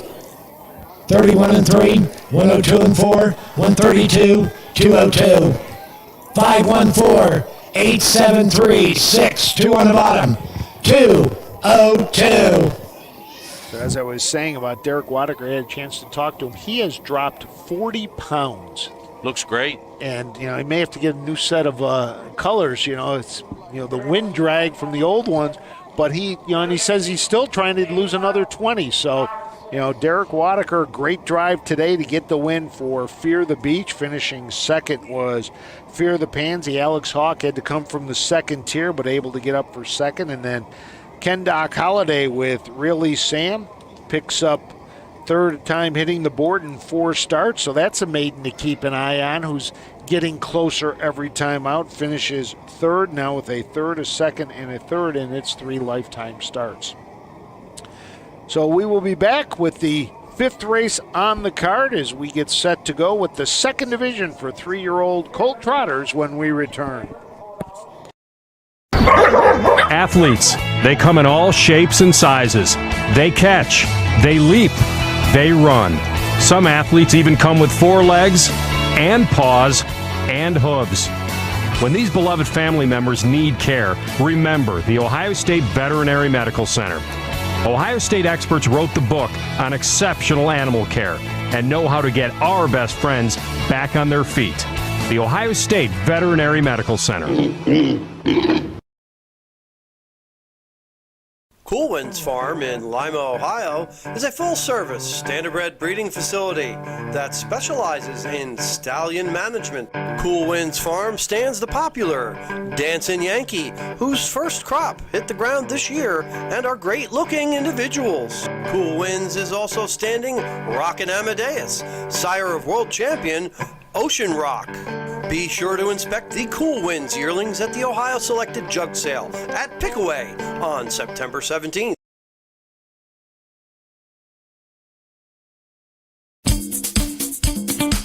Selling your horse? Sell for free. No fees, no commissions. The only free auction site in the industry. There's no problem selling your horse at harnesshorseauction.com. Welcome back to the 175th Muskingum County Fair in Zanesville, Ohio. I'm Frank Froz along with Don Tiger, and this day 1 of the Muskingum County Fair. And big schedule on hand for the fair tonight at 7:30. They will have the National Tractor Pullers Association Truck and Tractor Pull. Harness racing returns tomorrow night at 6:30. On Tuesday night in the grandstand, it's Hardy with special guest Travis Denning. And then Sergeant Sons Demolition Derby, always a grandstand filler on Wednesday night. And Thursday night, you've got the Rough Truck Contest. So a full night, but the most important thing is 15 minutes ago, the rides officially opened at the fair. So that made all the kids happy, because it was funny earlier today. There was a long line out back of the grandstand, and I had no idea what it was. I didn't know if it was for a food stand or not. It was to get their ride tickets. So the kids were all in line, and Mom and Dad, but I haven't seen any of them going yet. So the rides are all across the other way. None of them have started. So those will be coming shortly. So Don, you had a big night last night with Charlie May. What's still to come for Charlie now? You've just won the Milstein, and it's not like you're letting up with him. No, we have the last leg of the Sire Stakes final, which is this week coming up. I actually told Steve yesterday, I was like, if you think we need a week off or something, we'll more than gladly do that. But he came out of the race perfect, so I'm sure we're just going to go right back in the last leg of the Sire Stakes. That's at Scioto. And then I'm going to throw everybody a curveball, but they're going to love to hear this. We're going to be going to Dark County to defend our partial memorial race over there. Partial futurity. Yeah, partial futurity. We're going over there to defend it. And it's really for the fans, and it's really for the state of Ohio. I called the guys that are connecting in there because they saw I was nominated, because I nominated at the beginning of the year because I believe in fair racing. They do a great job with the racetrack. It's a well-supported fair. They get about 8,000 people there. And I told them my intention to come over, and they welcomed me with open arms, and I'm really looking forward to it. And it gives the people in Ohio a chance to see a champion at a fair track, and that's just how I roll. So it might be unpopular with some and popular with others, but that's what we're doing. Well, and the thing is, the bottom line, as you said, going into the Sire Stakes next week, you talked to Steve, it was what's right for the horse. Correct. If Charlie was not able to go, you're not going to race. I'm not going to go. Right? That's correct. Yeah, but I think the way he's feeling, it works good too, because then we have 10 days in to the Sire Stakes final, and Charlie is easygoing boy. Like, if he don't have to do any work, he's not going to do any work. So it's me to keep him on his schedule too. Just a little tune-up over there. We won't train him that week. That'll be his training trip. But I respect fair racing. I respect Ohio, and that's what I decided to do. Steve Carter was in full support of me. Brett Miller was too, and I don't want to get ahead of ourselves. The track record, I think, is 55-2 or something. We might try to knock it down. Oh, it's great. Every time you mention Charlie May, your smile gets bigger and bigger and bigger. So, and it's great for Ohio to have a horse like Charlie May. I believe, I think Ayers Ratliff last night called him the Buckeye Beast. Yeah. I think is what he called him. So I don't know if that nickname's going to stick, but it definitely is one that he deserves. What it's good for, too, is it makes people at this circuit and little people that can go buy a broodmare for a couple $1,000s and breed it and get lucky, because that's the story of Charlie May. This isn't a $50,000 yearling purchase. He doesn't come from a dam that had a massive record. She's actually unraced. Tim Twaddle, I got to give him a lot of love here. He's the one that gave me the horse because we bought one of Charlie's a sister of Charlie, and that preempted me to get the broodmare. But he told me there was a lot of blood way down in the page, and we dove in, and man, I'm excited. And I don't want to knock his brother too, but Shane Falco raced real good too. He was fifth. He's got 33,000 made in like 6 starts. So he's the enigma little brother, because he's still got a lot of work to do. But just a good family. But it gives everybody a chance to dream, because it's a dream for me. It's funny. You got Charlie May, Shane Falco. You had Ocean Rock and Ocean Pearl. 2 of them trying to live up to what big brothers have done. So it makes it. Sometimes the shoes are really, really hard to fill, especially in Charlie's situation. I'm not so sure what you could do for an encore to him, but he's special. Benny just called me from the barn when we were sitting here in between broadcasts when we were away for some brief messages, and he checks in with me. He's the groom that takes care of the horse. He said he's doing great, and he told me, he said, "Thank you, Don. It's a dream of a lifetime to be associated with the horse." And I always tell him, no, thank you for what you do. So we'll just keep riding the wave. Well, Team Tiger is doing a great job, all of you guys, as you get ready to do it. As we get set to go here for the 5th, the 2nd division for 3-year-old colt and geldings in the trot. The 1st division went in 204-2 to Cowboy Charlie. The number 1, Naughty Triumph, Dustin Bothman will drive for Steve Carter, a stablemate of Charlie May. Number 2, Fireworks Flash. Sean Barker, 2, will drive. The number 3, Topolino. David Morgan will drive and also trains. The number 4, Newsboy. Alex Hawk in the bike. And the number 5 is Gary's Always Right.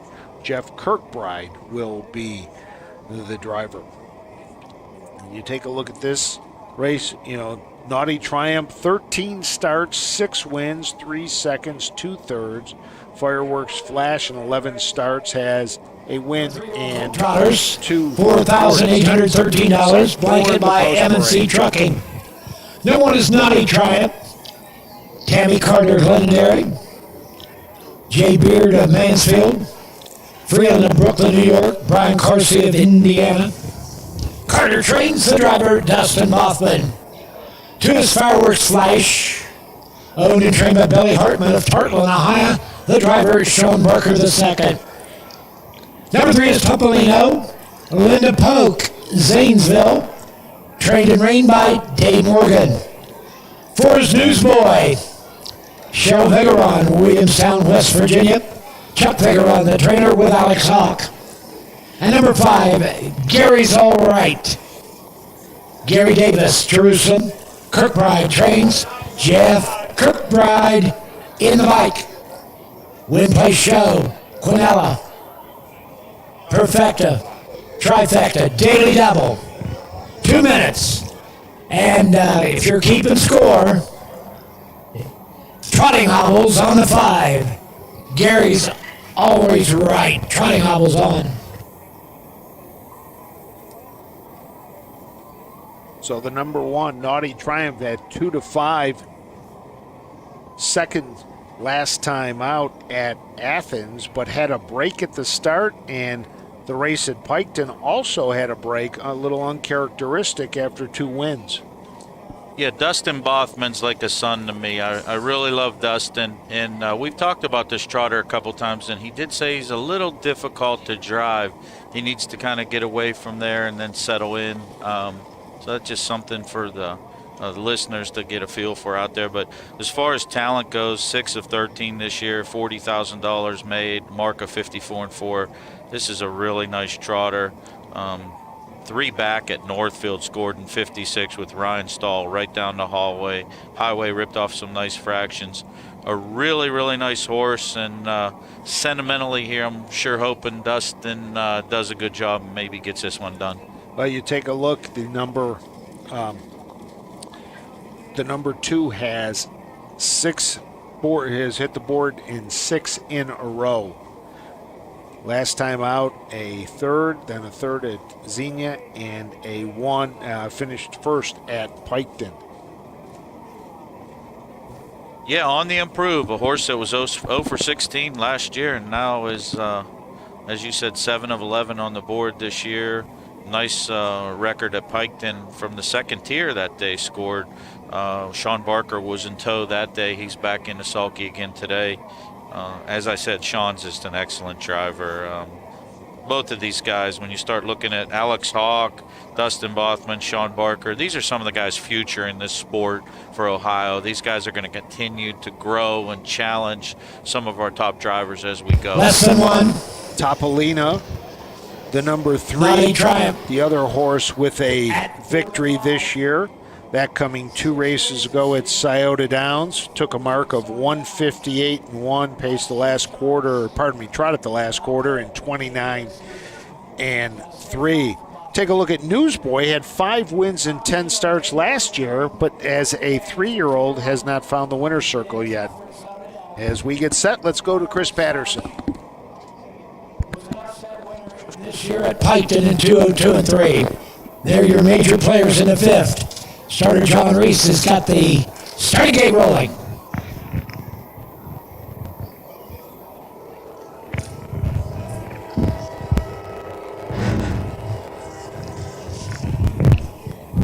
Here they come.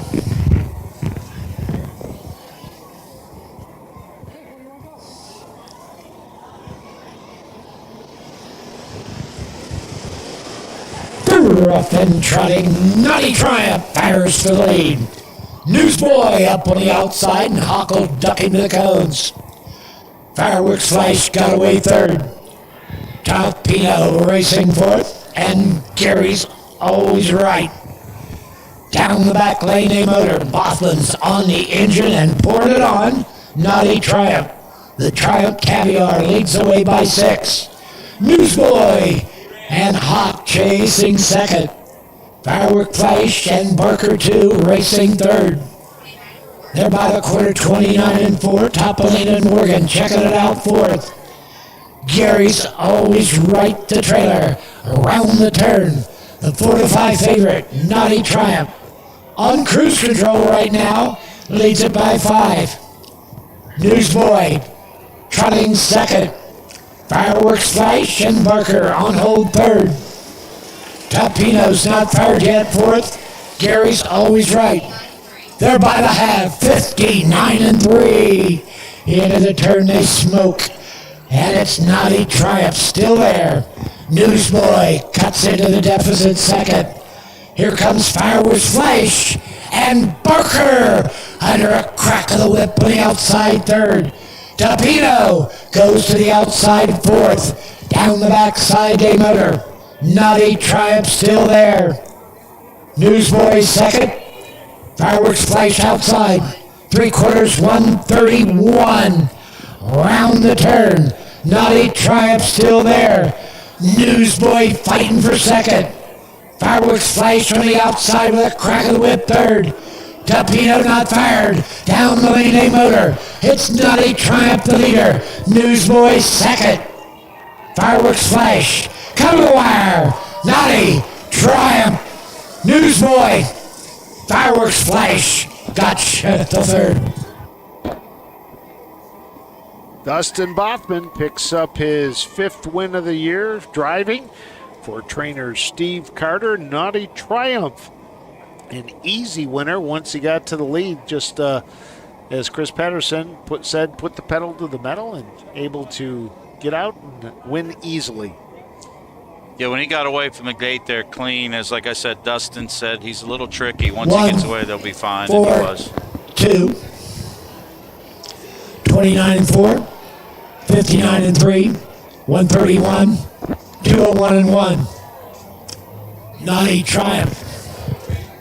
7th win of the season. Over 40,000. 54 and 4 earlier at Soda Downs. 201 and 1. Triumph Caviar stands at the Raber Barn, Millersburg, Ohio. Takes the trophy here since the first division went in 204 and 2. As your winner making his way back to the winner's circle. Don leaving me alone up here to head down, and like he said, Dustin Bob. Back to the winner's circle, winner the 5th. Now the official winner. 3-year-old Colt Trot, 2nd division. Trophy by M&C Trucking, 4,813. Owned by Tammy Carter in Londonderry. Jay Beard in Mansfield. Adam Freeland of Brooklyn, New York. Brian Carsey of Connersville, Indiana. Carter Trains, Dustin Bothman, the winning driver. Number 1, Naughty Triumph. 3-year-old Brown Kelly by Triumph Caviar out of the Naughty Nanny. 7th win of the season. Over 40,000. 201 and 1. And the results are official. Naughty Triumph, the winner. Fireworks Flash 3. Topino 4. Newsboy 2. Gary's always right was 5. 29 and 4. 59 and 3. 131. 201 and 1. 134. 25. 201 and 1. Bring your horses on the track for the 6th. There's no changes. So there's your winner, number 1, Naughty Triumph. Dustin Bothman drives, Steve Carter trains. The 3-year-old gelding by Triumphant Caviar out of the Dewey Cheatham and Howe mare, the Naughty Nanny.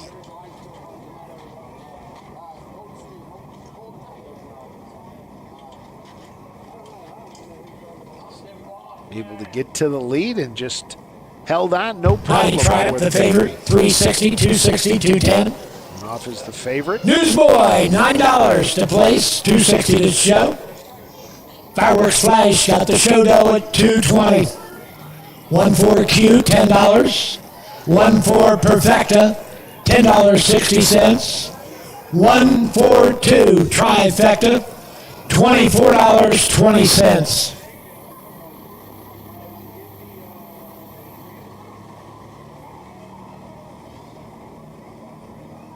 So the fifth race now in the book, and our fifth different driver to win, and our fifth different trainer to pick up a win. So everybody looking for that double as we head to the sixth race, and this will be the second division of the 3-year-old Colton Gelding Pace. The first division went to So Rockin' Ravi in 2 minutes flat. So we'll be back with race 6 after this from the Muskingum County Fair.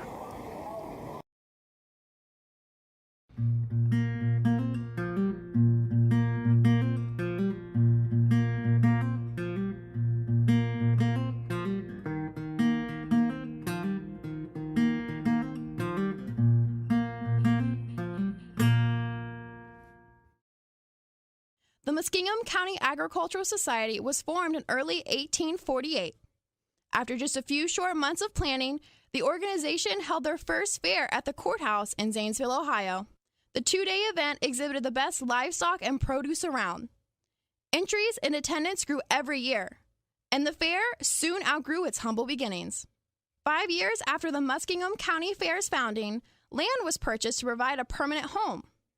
Between fairgoers, livestock, and racehorses, the grounds were packed. Concurrent with the times, the biggest show was undoubtedly harness racing. Back then, standardbreds still raced in multiple heats per day. Winners divided $250 among themselves. One early fair was particularly rainy. Reports show that catch drivers increased their rates from 15 cents to 25 that year. Today, both the trot and pace track records are held by the Wadaker family. Past the Vape, the record-holding trotter went on to even be named the 2020 Ohio Age Trotter of the Year. The Muskingum County Fair is a member of the Southern Valley Colt Circuit. They host 2 days of live-action harness racing.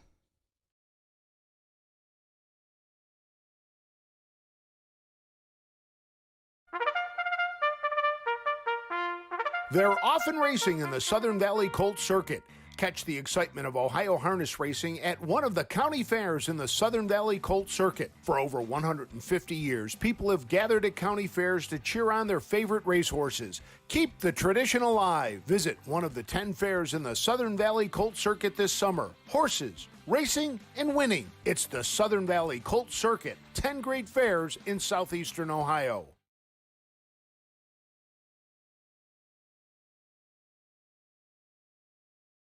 Bow River Jewelry has been the premier designers of sulky jewelry for more than 30 years.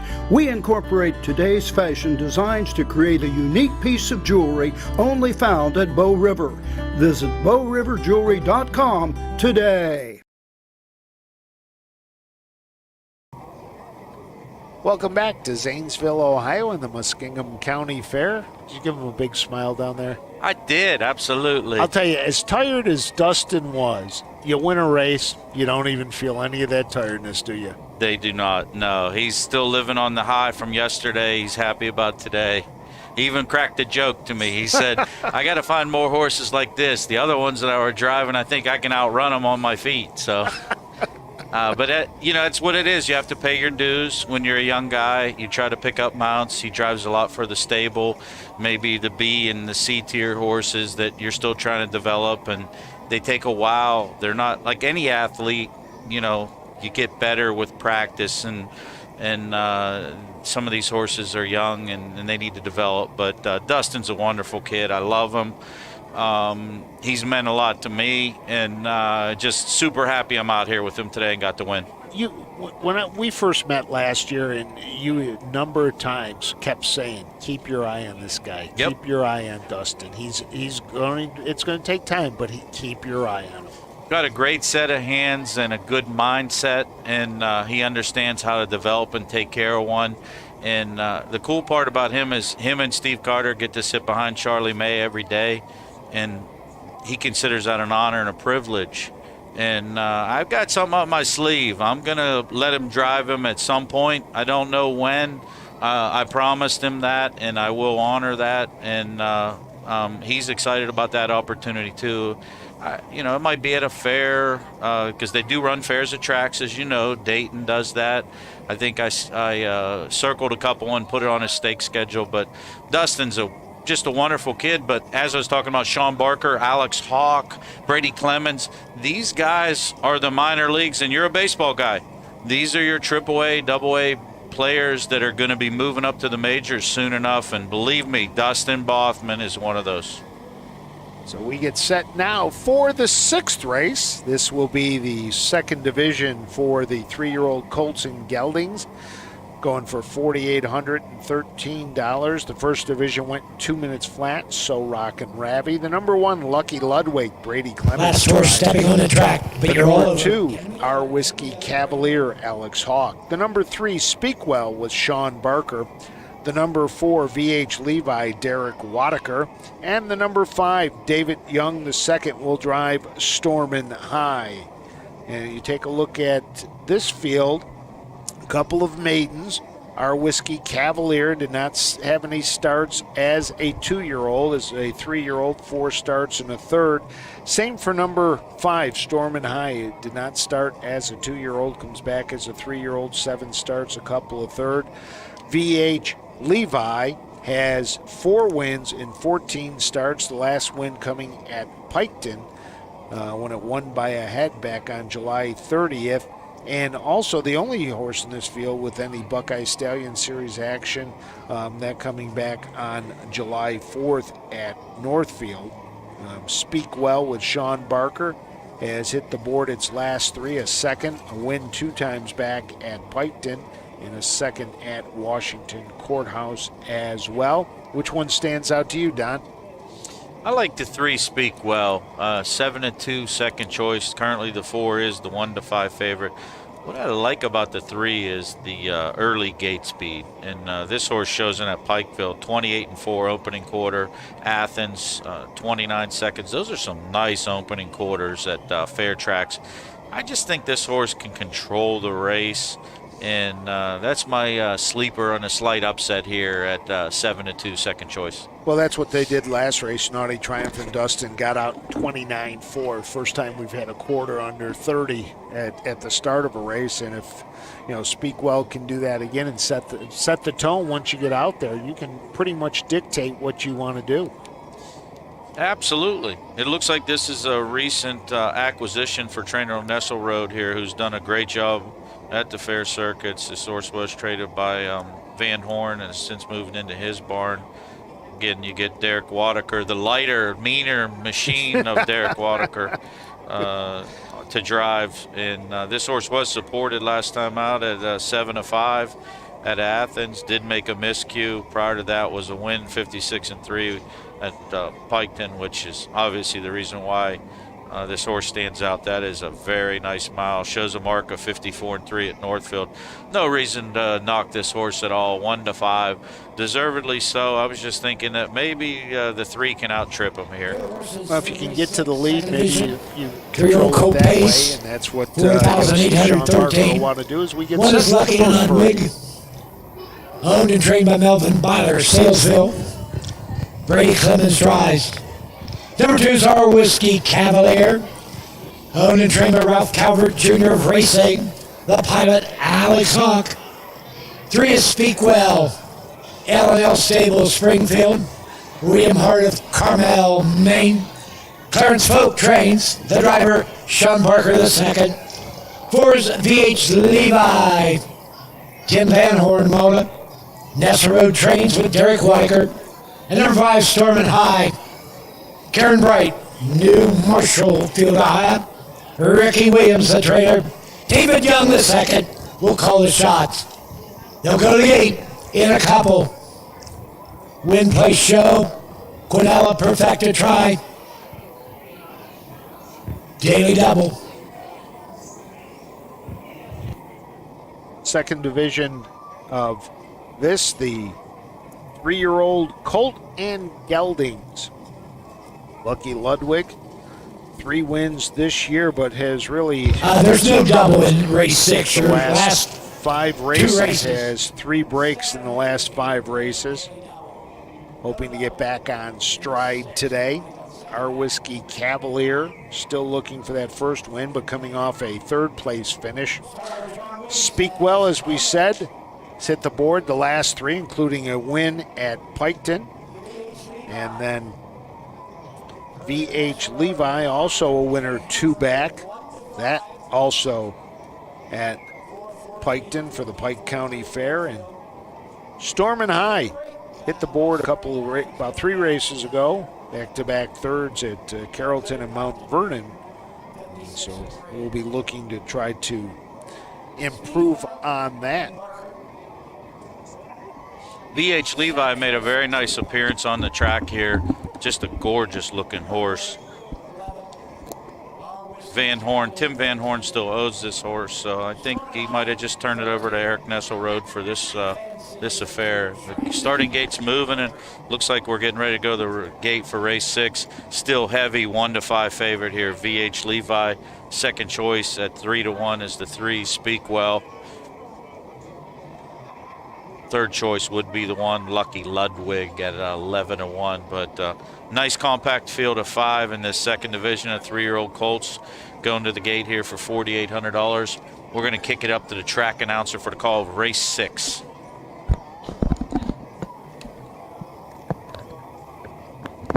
Starting gates rolling. Race 6. Muskingum County Fair. You're fine. And racing fans, 3-year-old Colt Pacers, second division. They're at the top of the stretch. Here they come.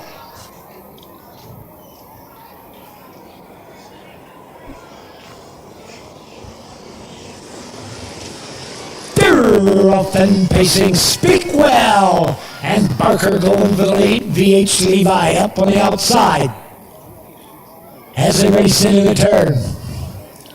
And Speak Well and Barker's got the lead. VH Levi and Clemens is second. Racing down along the rail third is our Whiskey Cavalier, Lucky Ludwig, Stormin' High. They race to the opening quarter with Speak Well the leader. They're by the quarter in 30-3. Lucky Ludwig is second. Levi grabbed leather and ducked and tucked third. Gapping fourth, our Whiskey Cavalier. Stormin' High at 14-1 will have to rally. Down the lane first time. Speak Well calls the shots. Lucky Ludwig is second. The favorite, VH Levi, third. They're by the half in 1 minute flat. Racing fourth, our Whiskey Cavalier and Hawk. And Stormin' High from the back of the pack with Young. Down the back lane they go. And Speak Well and Barker right now on cruise.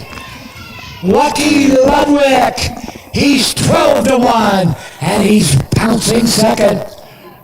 VH Levi looks to be in trouble third. 1:29-2. Round the turn, Speak Well. 2-1, looking good. Lucky Ludwig, the bomb is second. Levi, not today. Down the lane they come. Speak Well. Lucky Ludwig on the outside. Speak Well. Hang it on. Speak Well.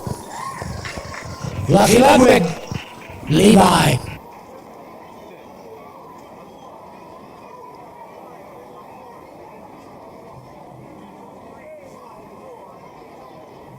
Race 6 unofficial, 3-1-4 as they cross the wire. Speak Well took full advantage of the gate, got off the gate, took the lead, and controlled the race, which was the winning move. Well, if anybody was here and took your advice, they got themselves a winner. 3-1-4, 30-3, 1 minute, 1:29-2, 1:58 and 3. That is a very Speak snappy well. foul, Frank. The well-said I coach. think the 2-minute His set by second win of the Rosso Rocket season. Randy would be beaten, but Clarence Folk, the 158 trainer. 3. So that's 2 wins in the last 3 starts for Speakwell and Sean Barker. So I talked about it before, see who was going to be the first to pick up the double. And Sean Barker gets the double. Clarence Folk gets the training win. 3, 1, 4, official. So there it is, official. Speakwell, your winner. In the winner's circle, the winner of the 6th. 3-year-old Colt Pace, 2nd division. Trophy by High Pottery of Zanesville, $4,813. He's home to the L&L Stables at Springfield, Ohio. William Hart of Carmel, Maine. Clarence Folk, the trainer. Sean Parker, the 2nd, the winning driver. Number 3, Speakwell. 3-year-old big outing by Wellstead. See ya, Hanover. 2nd of the season. 158 and 3. That's a driving double on today's card for driver Sean Barker. 1-2.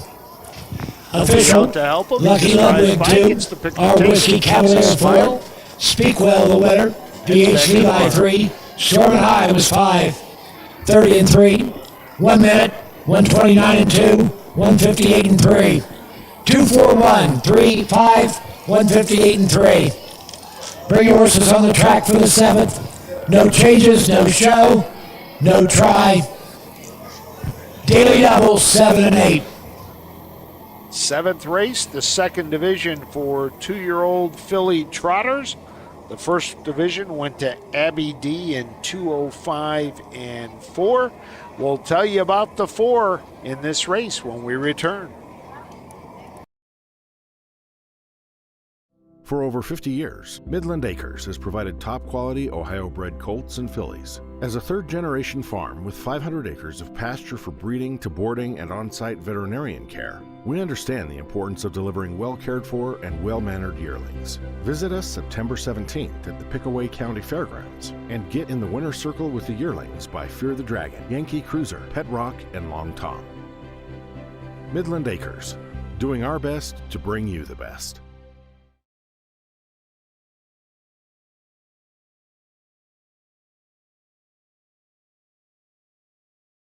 When you need supplies for your horse, one name stands out: Big D's. Since 1976, Big D's Tack and Vet Supply has been the equine experts you can trust.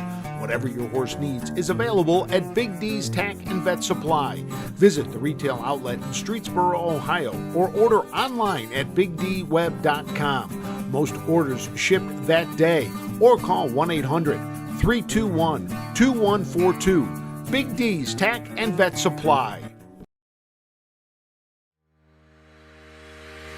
Own a little and love it a lot. TheStable.ca is an award-winning fractional ownership operation. Buy as little as 1% of a racehorse and experience 100% of the thrill. TheStable.ca makes ownership easy, accessible, and affordable. Communication and customer service are at the heart of everything we do. Get started at TheStable.ca.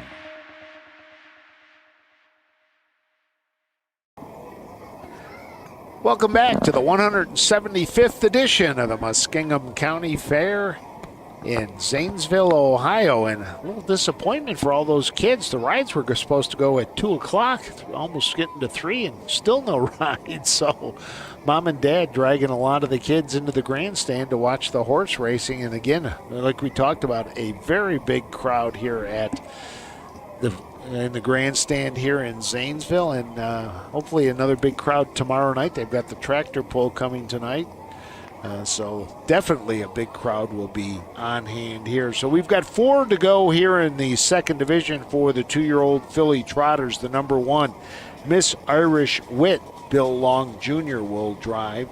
The number 2, Miss Pebbles, Sean Barker will look to go back-to-back. The number 3, Foxtrot Patricia with Ken Doc Holliday. And the number 4, Jamaica Jan, Brady Clemens. will do the driving. Miss Irish Wit, the number 1, a maiden, 2 starts, just a second to show. And the number 2, Miss Pebbles, also a maiden, 5 starts, a second and 2 thirds. The other 2 horses each have 1 victory in their career. Foxtrot Patricia picking that win up 2 races ago at Xenia, and Jamaica Jan was a winner at Wellston back on July 15th, winning there by a length and 3/4. Kind of a little tougher race to handicap. Very hard race to handicap. Current favorite is the 4 at 1-2. The angle you could use there is Mr. Brady Clemens drove this horse to her only victory, 4 back, 2-10 and 4. Did go off 9-5 that day and did get to the lead. Parade in order. Shows some breaks on the card, so she's going to have to mind her manners. Foxtrot Patricia, 2 of the last 3 started from the second tier, so you could throw that in there. You throw those 2 races out starting from the second tier, and she was a winner when she started in the number 2 spot. Yeah, nice win at Xenia that day. 2:12 and 1, paced the last, or trotted the last quarter in 30 and 4. Miss Pebbles looking for her first win, finished 3rd last time out. Dustin Bothman got the drive last time. 2:08 and 4, 30 and 1 the last quarter. And Miss Irish Wit, you take that first race out, a couple of breaks, but then comes back and finishes 2nd.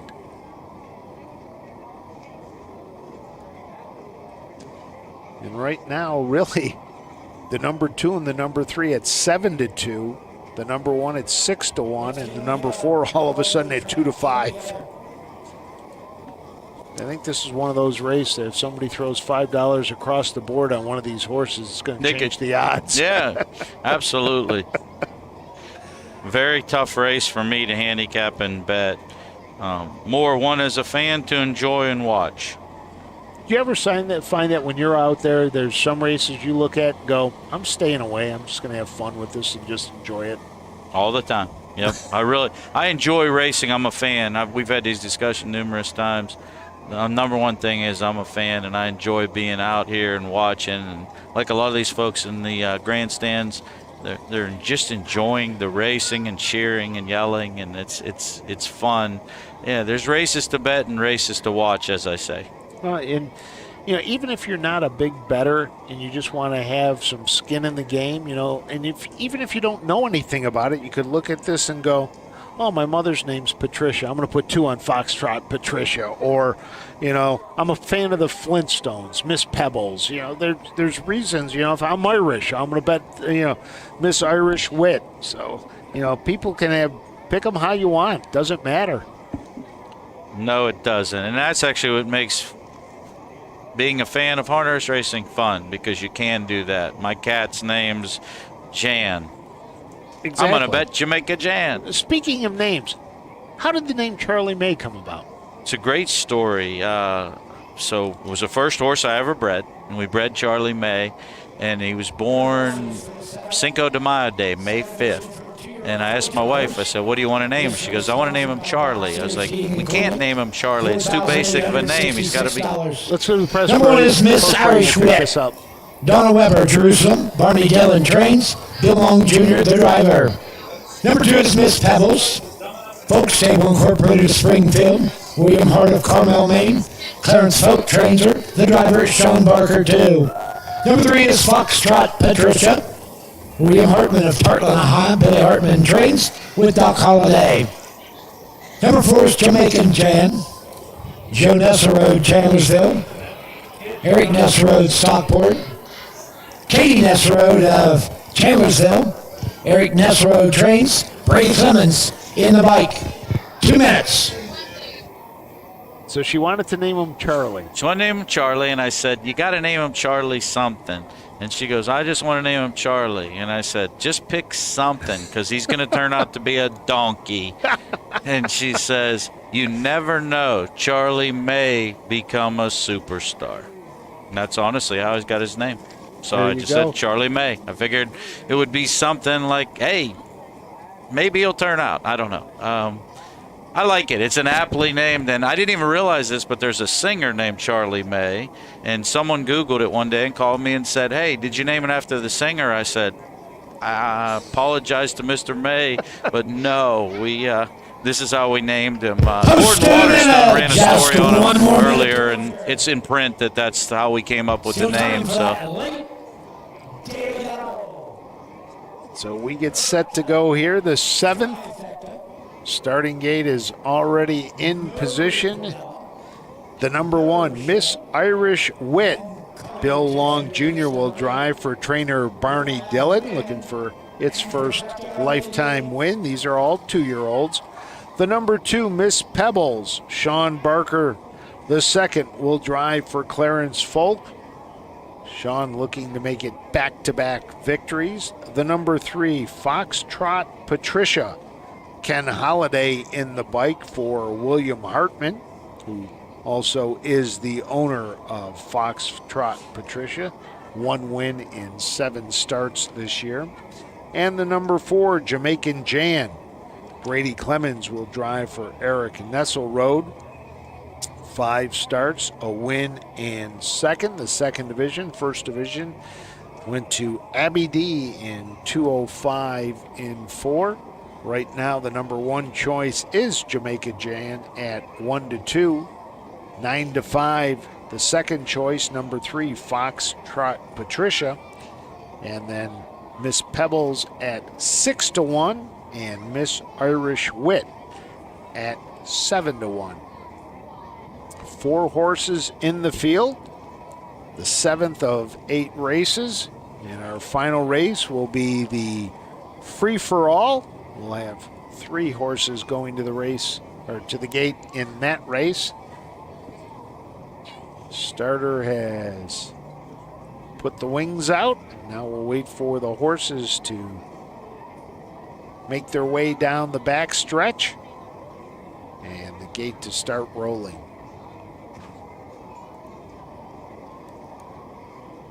And it is, and let's send it up to Chris Patterson.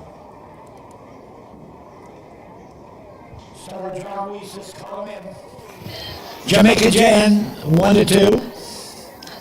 Foxtrot Patricia, Doc Holliday, 2nd choice at 9-5. Miss Irish Wit, 7-1. Miss Peebles and Barker at 6-1. Starting gates rolling. This race sponsored by Bob Sears Heating and Cooling.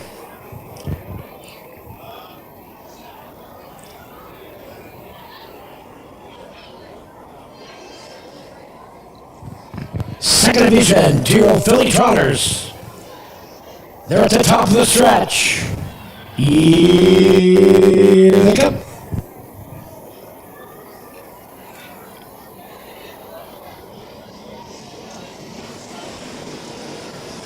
They're up and trotting. Foxtrot Patricia and Holiday firing for the lead. Jamaica Jan got away 2nd. Racing 3rd, Miss Peebles and Miss Irish Wit 4th. They're in straight alignment as they trot over the first 8. Foxtrot Patricia, the Uncle Peter, by a length and a quarter for Doc Holliday. Jamaican Jan and Brady Clemens, the heavy favorite, trot 2nd. Miss Peebles racing 3rd. Miss Irish Wit trots 4th. They go over the opening quarter. 33-1. Around the turn, Foxtrot Patricia and Doc Holliday shows the way. Jamaica Jan and Brady Clemens 2nd. Miss Peebles is 3rd. Miss Irish Wit and the Prison Guard trots 4th. They come over the half. Foxtrot Patricia the leader. Jamaica Ann is second. Miss Peoples still third. They're by the half, 106-3. Holiday getting the fractions he likes with Foxtrot Patricia. Jamaica Jan and Clemens is breathing fire second. And now Brady tips and rolls her. Miss Peoples is third. Miss Irish Wit down the backside to go, and the battle's on. Foxtrot Patricia. Jamaica Jan up on the outside. 3/4, 1:38-3. Around the turn, Foxtrot Patricia. Jamaica Jan up on the outside with every stride. Miss Peoples will swing 3 deep. Down the lane they come. Jamaica Jan the leader. Foxtrot Patricia. Miss Peoples coming to the wire. Jamaica Jan.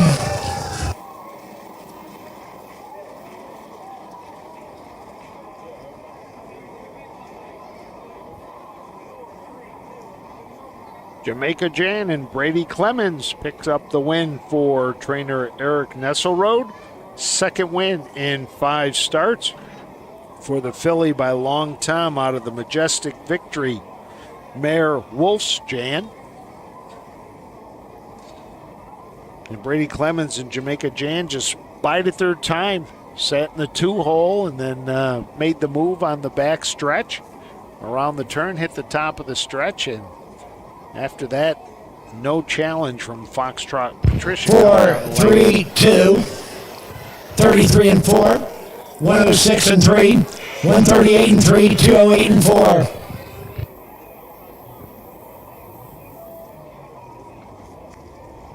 All 4 horses stayed trotting too, Frank. That's something interesting for these fillies who did show some miscues. Every one of them showed miscrows in their past performances. 4, and they all stayed level today. 3, great effort by all entrants. Is official. And that's part of it with the 2-year-olds, just to stay level out there when you're racing, because that's going to help in their development as they get older. Note on the 4, galloped out after the race. That's what we call extremely nice after the race, and looks very well on the track. That's a horse, again, to put a circle around as she continues to grow and mind her manners. I think she's going to be back in these Buckeyes or Sire Stakes races in the future. Well, she raced in the Ohio State Fair Stakes back on August 5th at Scioto Downs. Jamaica Jan, second of the season. Earlier at Scioto Downs, 59-3. She's by Long Tom. Long Tom, first-year sire in the Buckeye State. I like his colts and fillies very well. Sire Stakes County Fairs are doing good. Long Tom stands at Midland Acres, Bloomingburg, Ohio. If you like trotters, going to the sale, check out the Long Toms. In the winner's circle, winner 7th, second division 2-year-old filly trot, trophy by Bob Sears and Heating and Cooling. Joe Nesselrode, Chandlersville. Eric Nesselrode, Stockport. Katie Nesselrode, Chandlersville. Eric Nesselrode, the trainer. Brady Clemens, the winning driver. Number 4, Jamaica Jan. 2-year-old big filly by Long Tom out of Wolf's Jan, second of the season, 208-4. That's a driving double for driver Brady Clemens on today's card. Also a training double It's for official. Nesselrode. Miss Irish Wit 4, back in the Miss second Pebbles together. 3, Foxtrot Patricia 2, Jamaica Jan the winner. 33-4, 106-3, 138-3, 208-4. 4-3, 2-1, 208-4. Bring your horses on the track for the 8th. Win and perfecta only. Very professional drive by Brady Clemens there.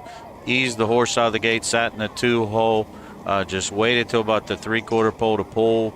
Didn't move her fast, just let her kind of grind up there, asked her for a little trot. And again, these young drivers here are doing a great job, but very professional drive. Well, we head to our finale of day 1 of racing in Zanesville. It'll be a free-for-all pace when we come back to the Muskingum County Fair. Cool Winds Farm in Lima, Ohio wants to thank all the breeders that supported our first season standing the trotter, Muscle Diamond.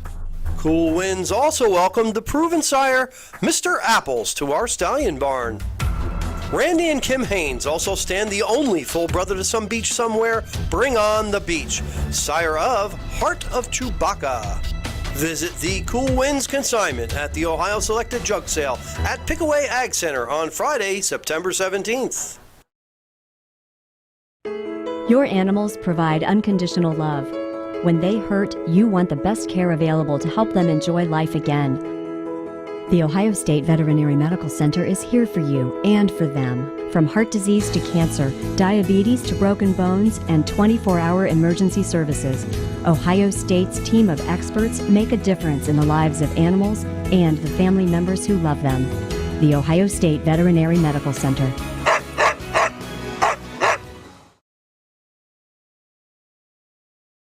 Bow River Jewelry has been the premier designers of sulky jewelry for more than 30 years. We incorporate today's fashion designs to create a unique piece of jewelry only found at Bow River. Visit bowriverjewelry.com today. We get set for the free-for-all pace to wrap it up. 3 horses in this field. Cody Hanover, Derek Wadaker will drive for his dad, Lionel Wadaker. The number 2, Hillbilly Fairy Tale, Lucas Myers will drive. David Myers is the trainer. And number 3, MJ's Reflection, Alex Hawk will get the drive for trainer Ed Ryder. So far this year, Cody Hanover, 19 starts, a win, 6 seconds, and 3/3, has won over $100,000 in its lifetime, $109,996. 45 starts, 14 to wins, a 4-year-old gelding by Dragon Again out of Calgary, Hanover. The number 2, 23 starts this year, a couple of wins, 5 seconds. In its lifetime, 159 starts, 139, almost $140,000 earned. 8-year-old gelding by the Ponderosa out of the Better Delights mare Cinderella, Hanover. And the number 3, MJ's Reflection, a 5-year-old mare by Rockin' Image out of the Ponderosa mare Oh Lucky Me, 22 starts, a win, 2 seconds, and 3/3, has raced Northfield the last 4 times out. Has a second 4 races ago at Northfield in a filly and mares non-winners of 1,500 in the last 4. Hillbilly Fairy Tale, a couple of seconds in its last 2. And Cody Hanover has hit the board in 4 of its last 5. I love races like this because they're the free-for-all getaway feature. It's not about the money, Frank. It's a $1,000 purse, but in this particular situation, the 2 horse here, Hillbilly Fairy Tale, Lucas Myers is the son of Charlie Myers. Charlie's a local guy, lives about 10 minutes from me. Just a great horseman. His brother David over here trains. And this young man's starting to begin his driving career. He's got another brother called Christian Myers that's driving over on the Pennsylvania circuit. I know these guys are excited. They brought some family members over here today. This is like a battle of the new upcoming driver and obviously the hometown boy Derek Wadaker from the rail. And then you sprinkle in Alex Hawk, who is another upcoming driver. And it just makes for a great race because it's a small, compact field, and you know you're going to see some action. Here are the horses for this afternoon's 8th free-for-all pace. Trophy by Y-City Feed and Supply. $1,000 purse. Number 1 is Cody Hanover. Lionel Wadaker of Zanesville. Lionel trains the driver Derek Wadaker. Number 2 is Hillbilly Fairy Tale. Charlie Myers of Houston, Pennsylvania. Randy and Theodore Stevenson of Belle Vernon, PA. Dave Myers, the trainer. Lucas Myers, the driver. And number 3 is MJ's Reflection. Ed Ryder of Zanesville. Andy Veselenik of Byesville. Ryder trains Alex Hawk in the bike. Win And perfect only. You got a couple. You mentioned it before they come out to take a look at Hillbilly Fairy Tale. That's a big horse. He's a very nice, well-built big horse. Like if you want to know Once what again, you want fans, to we'd look like for to when you're remind buying you a under horse the lights physically, tomorrow night, that's the 6:30 horse. post. We got 8 years thrillers. old, Should be a big crowd, starts, big betting tomorrow night. $139,000. Like old times. Lifetime earnings. Post time 6:30. And what you love to see And don't is forget about Rock Springs Wednesday and Thursday. Parimutuel Lucas wager. Myers with his dad's And horsemen, we need love to see overnights. that. You know, it's a Need family overnights affair. at the Rock. Charlie does a great job. Charlie Myers is a well-respected horseman in Western Pennsylvania.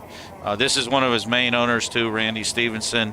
Just a nice family, and it's exciting to see kids grow up. And this is a nice horse. He's got his hands full here today because Cody Hanover was an extremely good 3-year-old last year, even though he's only 1 for 19 this year. I mean, pacing individually 52-3 at Scioto Downs, 3 back, 51-2 at Scioto Downs. Shows leaving the switch in 27-2. And Hillbilly is more of a rallier horse. I've seen this horse in his entire career. He's usually a horse that stalks and pops. But I think Derek's going from the word go, and it's probably going to get sit 1-2, and it's just going to matter of what happens in the stretch.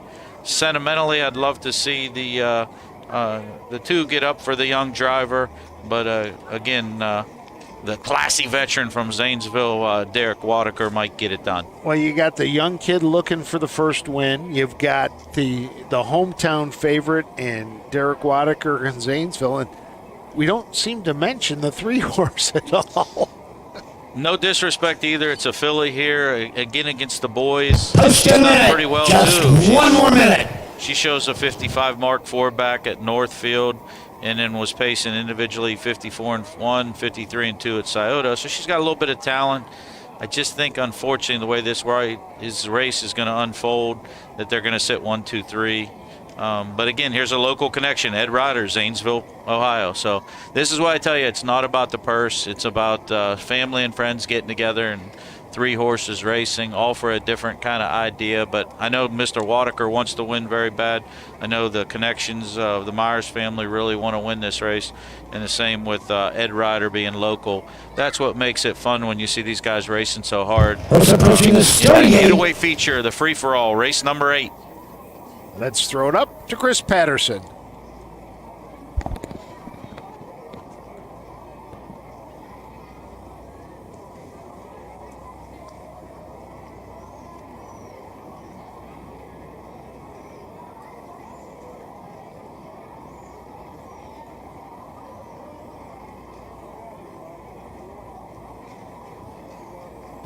Free-fall pieces are all moving in behind the gate.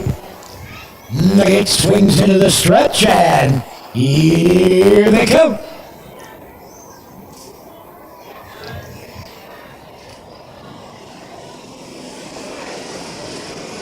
They're off and pacing. MJ's Reflection from the outside.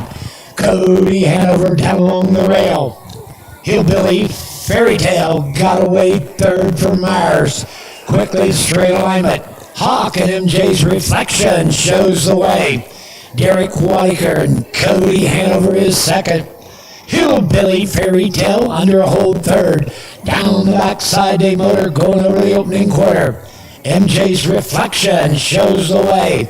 Cody Hanover and Derek Wadaker right there 2nd. Pacing 3rd, Hillbilly Fairy Tale by the opening quarter, 29-1. Round the turn, MJ's Reflection on top, looking for the upset. Cody Hanover. Cody Hanover has a track record here.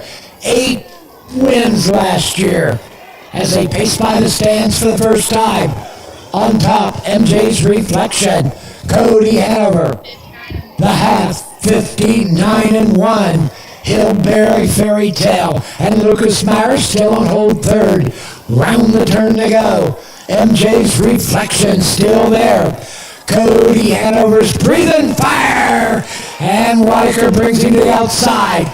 Racing third, Hillbilly Fairy Tale. Down the backside, off stride, Cody Hanover at the 3/4 mile mark. 3/4. Up on the board, MJ's Reflection. 1:28.1. MJ's Reflection, the leader. Hillbilly Fairy Tale to the outside second. And down the stretch they come. MJ Reflection with a big upset. Hillbilly Fairy Tale second. Here's Hawk. MJ's Reflection.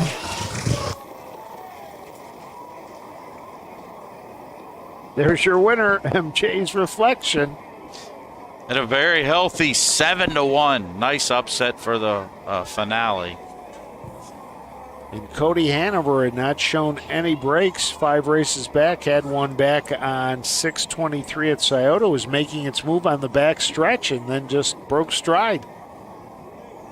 Yeah, way at the bottom of the page does show a break on June 23rd. So I think it's just a little speed break, tough track. 3, 2, 1, unofficial. Tough to get around. 29-1, 59-1, 128-1, Nice round of applause, though, as it crosses the 157-4. finish line. He is the track record holder here, so they can't take that away from him. He'll have a better day down the road. It looks like we've got a nice crowd here for the Ryder family, though, in the connections of MJ's Reflection. We kind of ignored her, but a great drive by Alex Hawk. Left the gate extremely hard and It's controlled the official. race. 3, 2, 1. Back to the winner's circle. Winner of the 8 free-for-all pace. Trophy by Y City Feed and Supply. Ed Ryder, Zanesville. Andy Veselinik of Byesville. Ryder Trains. Alex Hawk, the winning driver. Number 3, MJ's Reflection. 5-year-old bay mare by Rockin' Image, second of the season. 157-1. Some big hugs down in the winner's circle as Edward Ryder, the owner and trainer from Zanesville, Ohio, very happy today to get the win in this, the free-for-all, the getaway race. $1,000 purse. Results official, Cody Hanover 3, Hillbilly Fairy Tale 2, MJ's Reflection, the winner. 29-1, 59-1, 128-1. You win on your own. 157-1. Makes it special. Makes it super special. 3, 2, 1, 57-1. Fans, that's going to wrap up harness racing tonight. We'll be back here tomorrow night. 8 good ones, 8 thrillers. Post time at 6:30. That wraps up day 1 of racing from the Muskingum County Fair. Don, it was a pleasure to finally work one of these with you. Pleasure was mine. I'm so glad I came over. Hey, I'm glad you came over, but you did not have to after last night. I wanted to. You know, this is what it's all about. I had some family and friends. It was great to see David drive today. David Young, he's an up-and-coming driver. Got to see Dustin Bothman win a race. We saw 8 great races, some nice miles. And as I always say, anytime I get to spend with time with you and Roger, it's the greatest thing in the world. So we love it.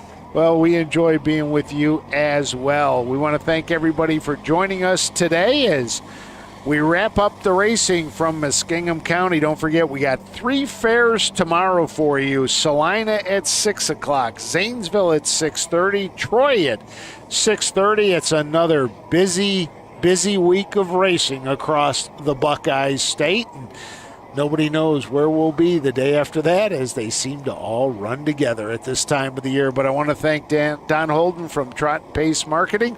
Hard work again today for Don Tiger. I'm Frank Froz saying thanks for joining us from the 175th Muskingum County Fair. We'll see you tomorrow. Everybody, have yourself a great Sunday afternoon. Goodbye.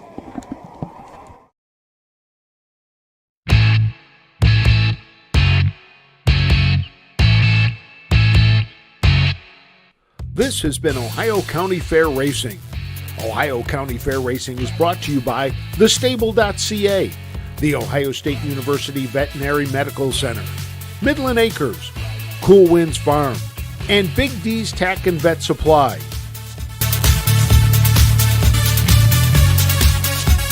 Ohio County Fair Racing is a presentation of the Ohio Harness Horsemen's Association.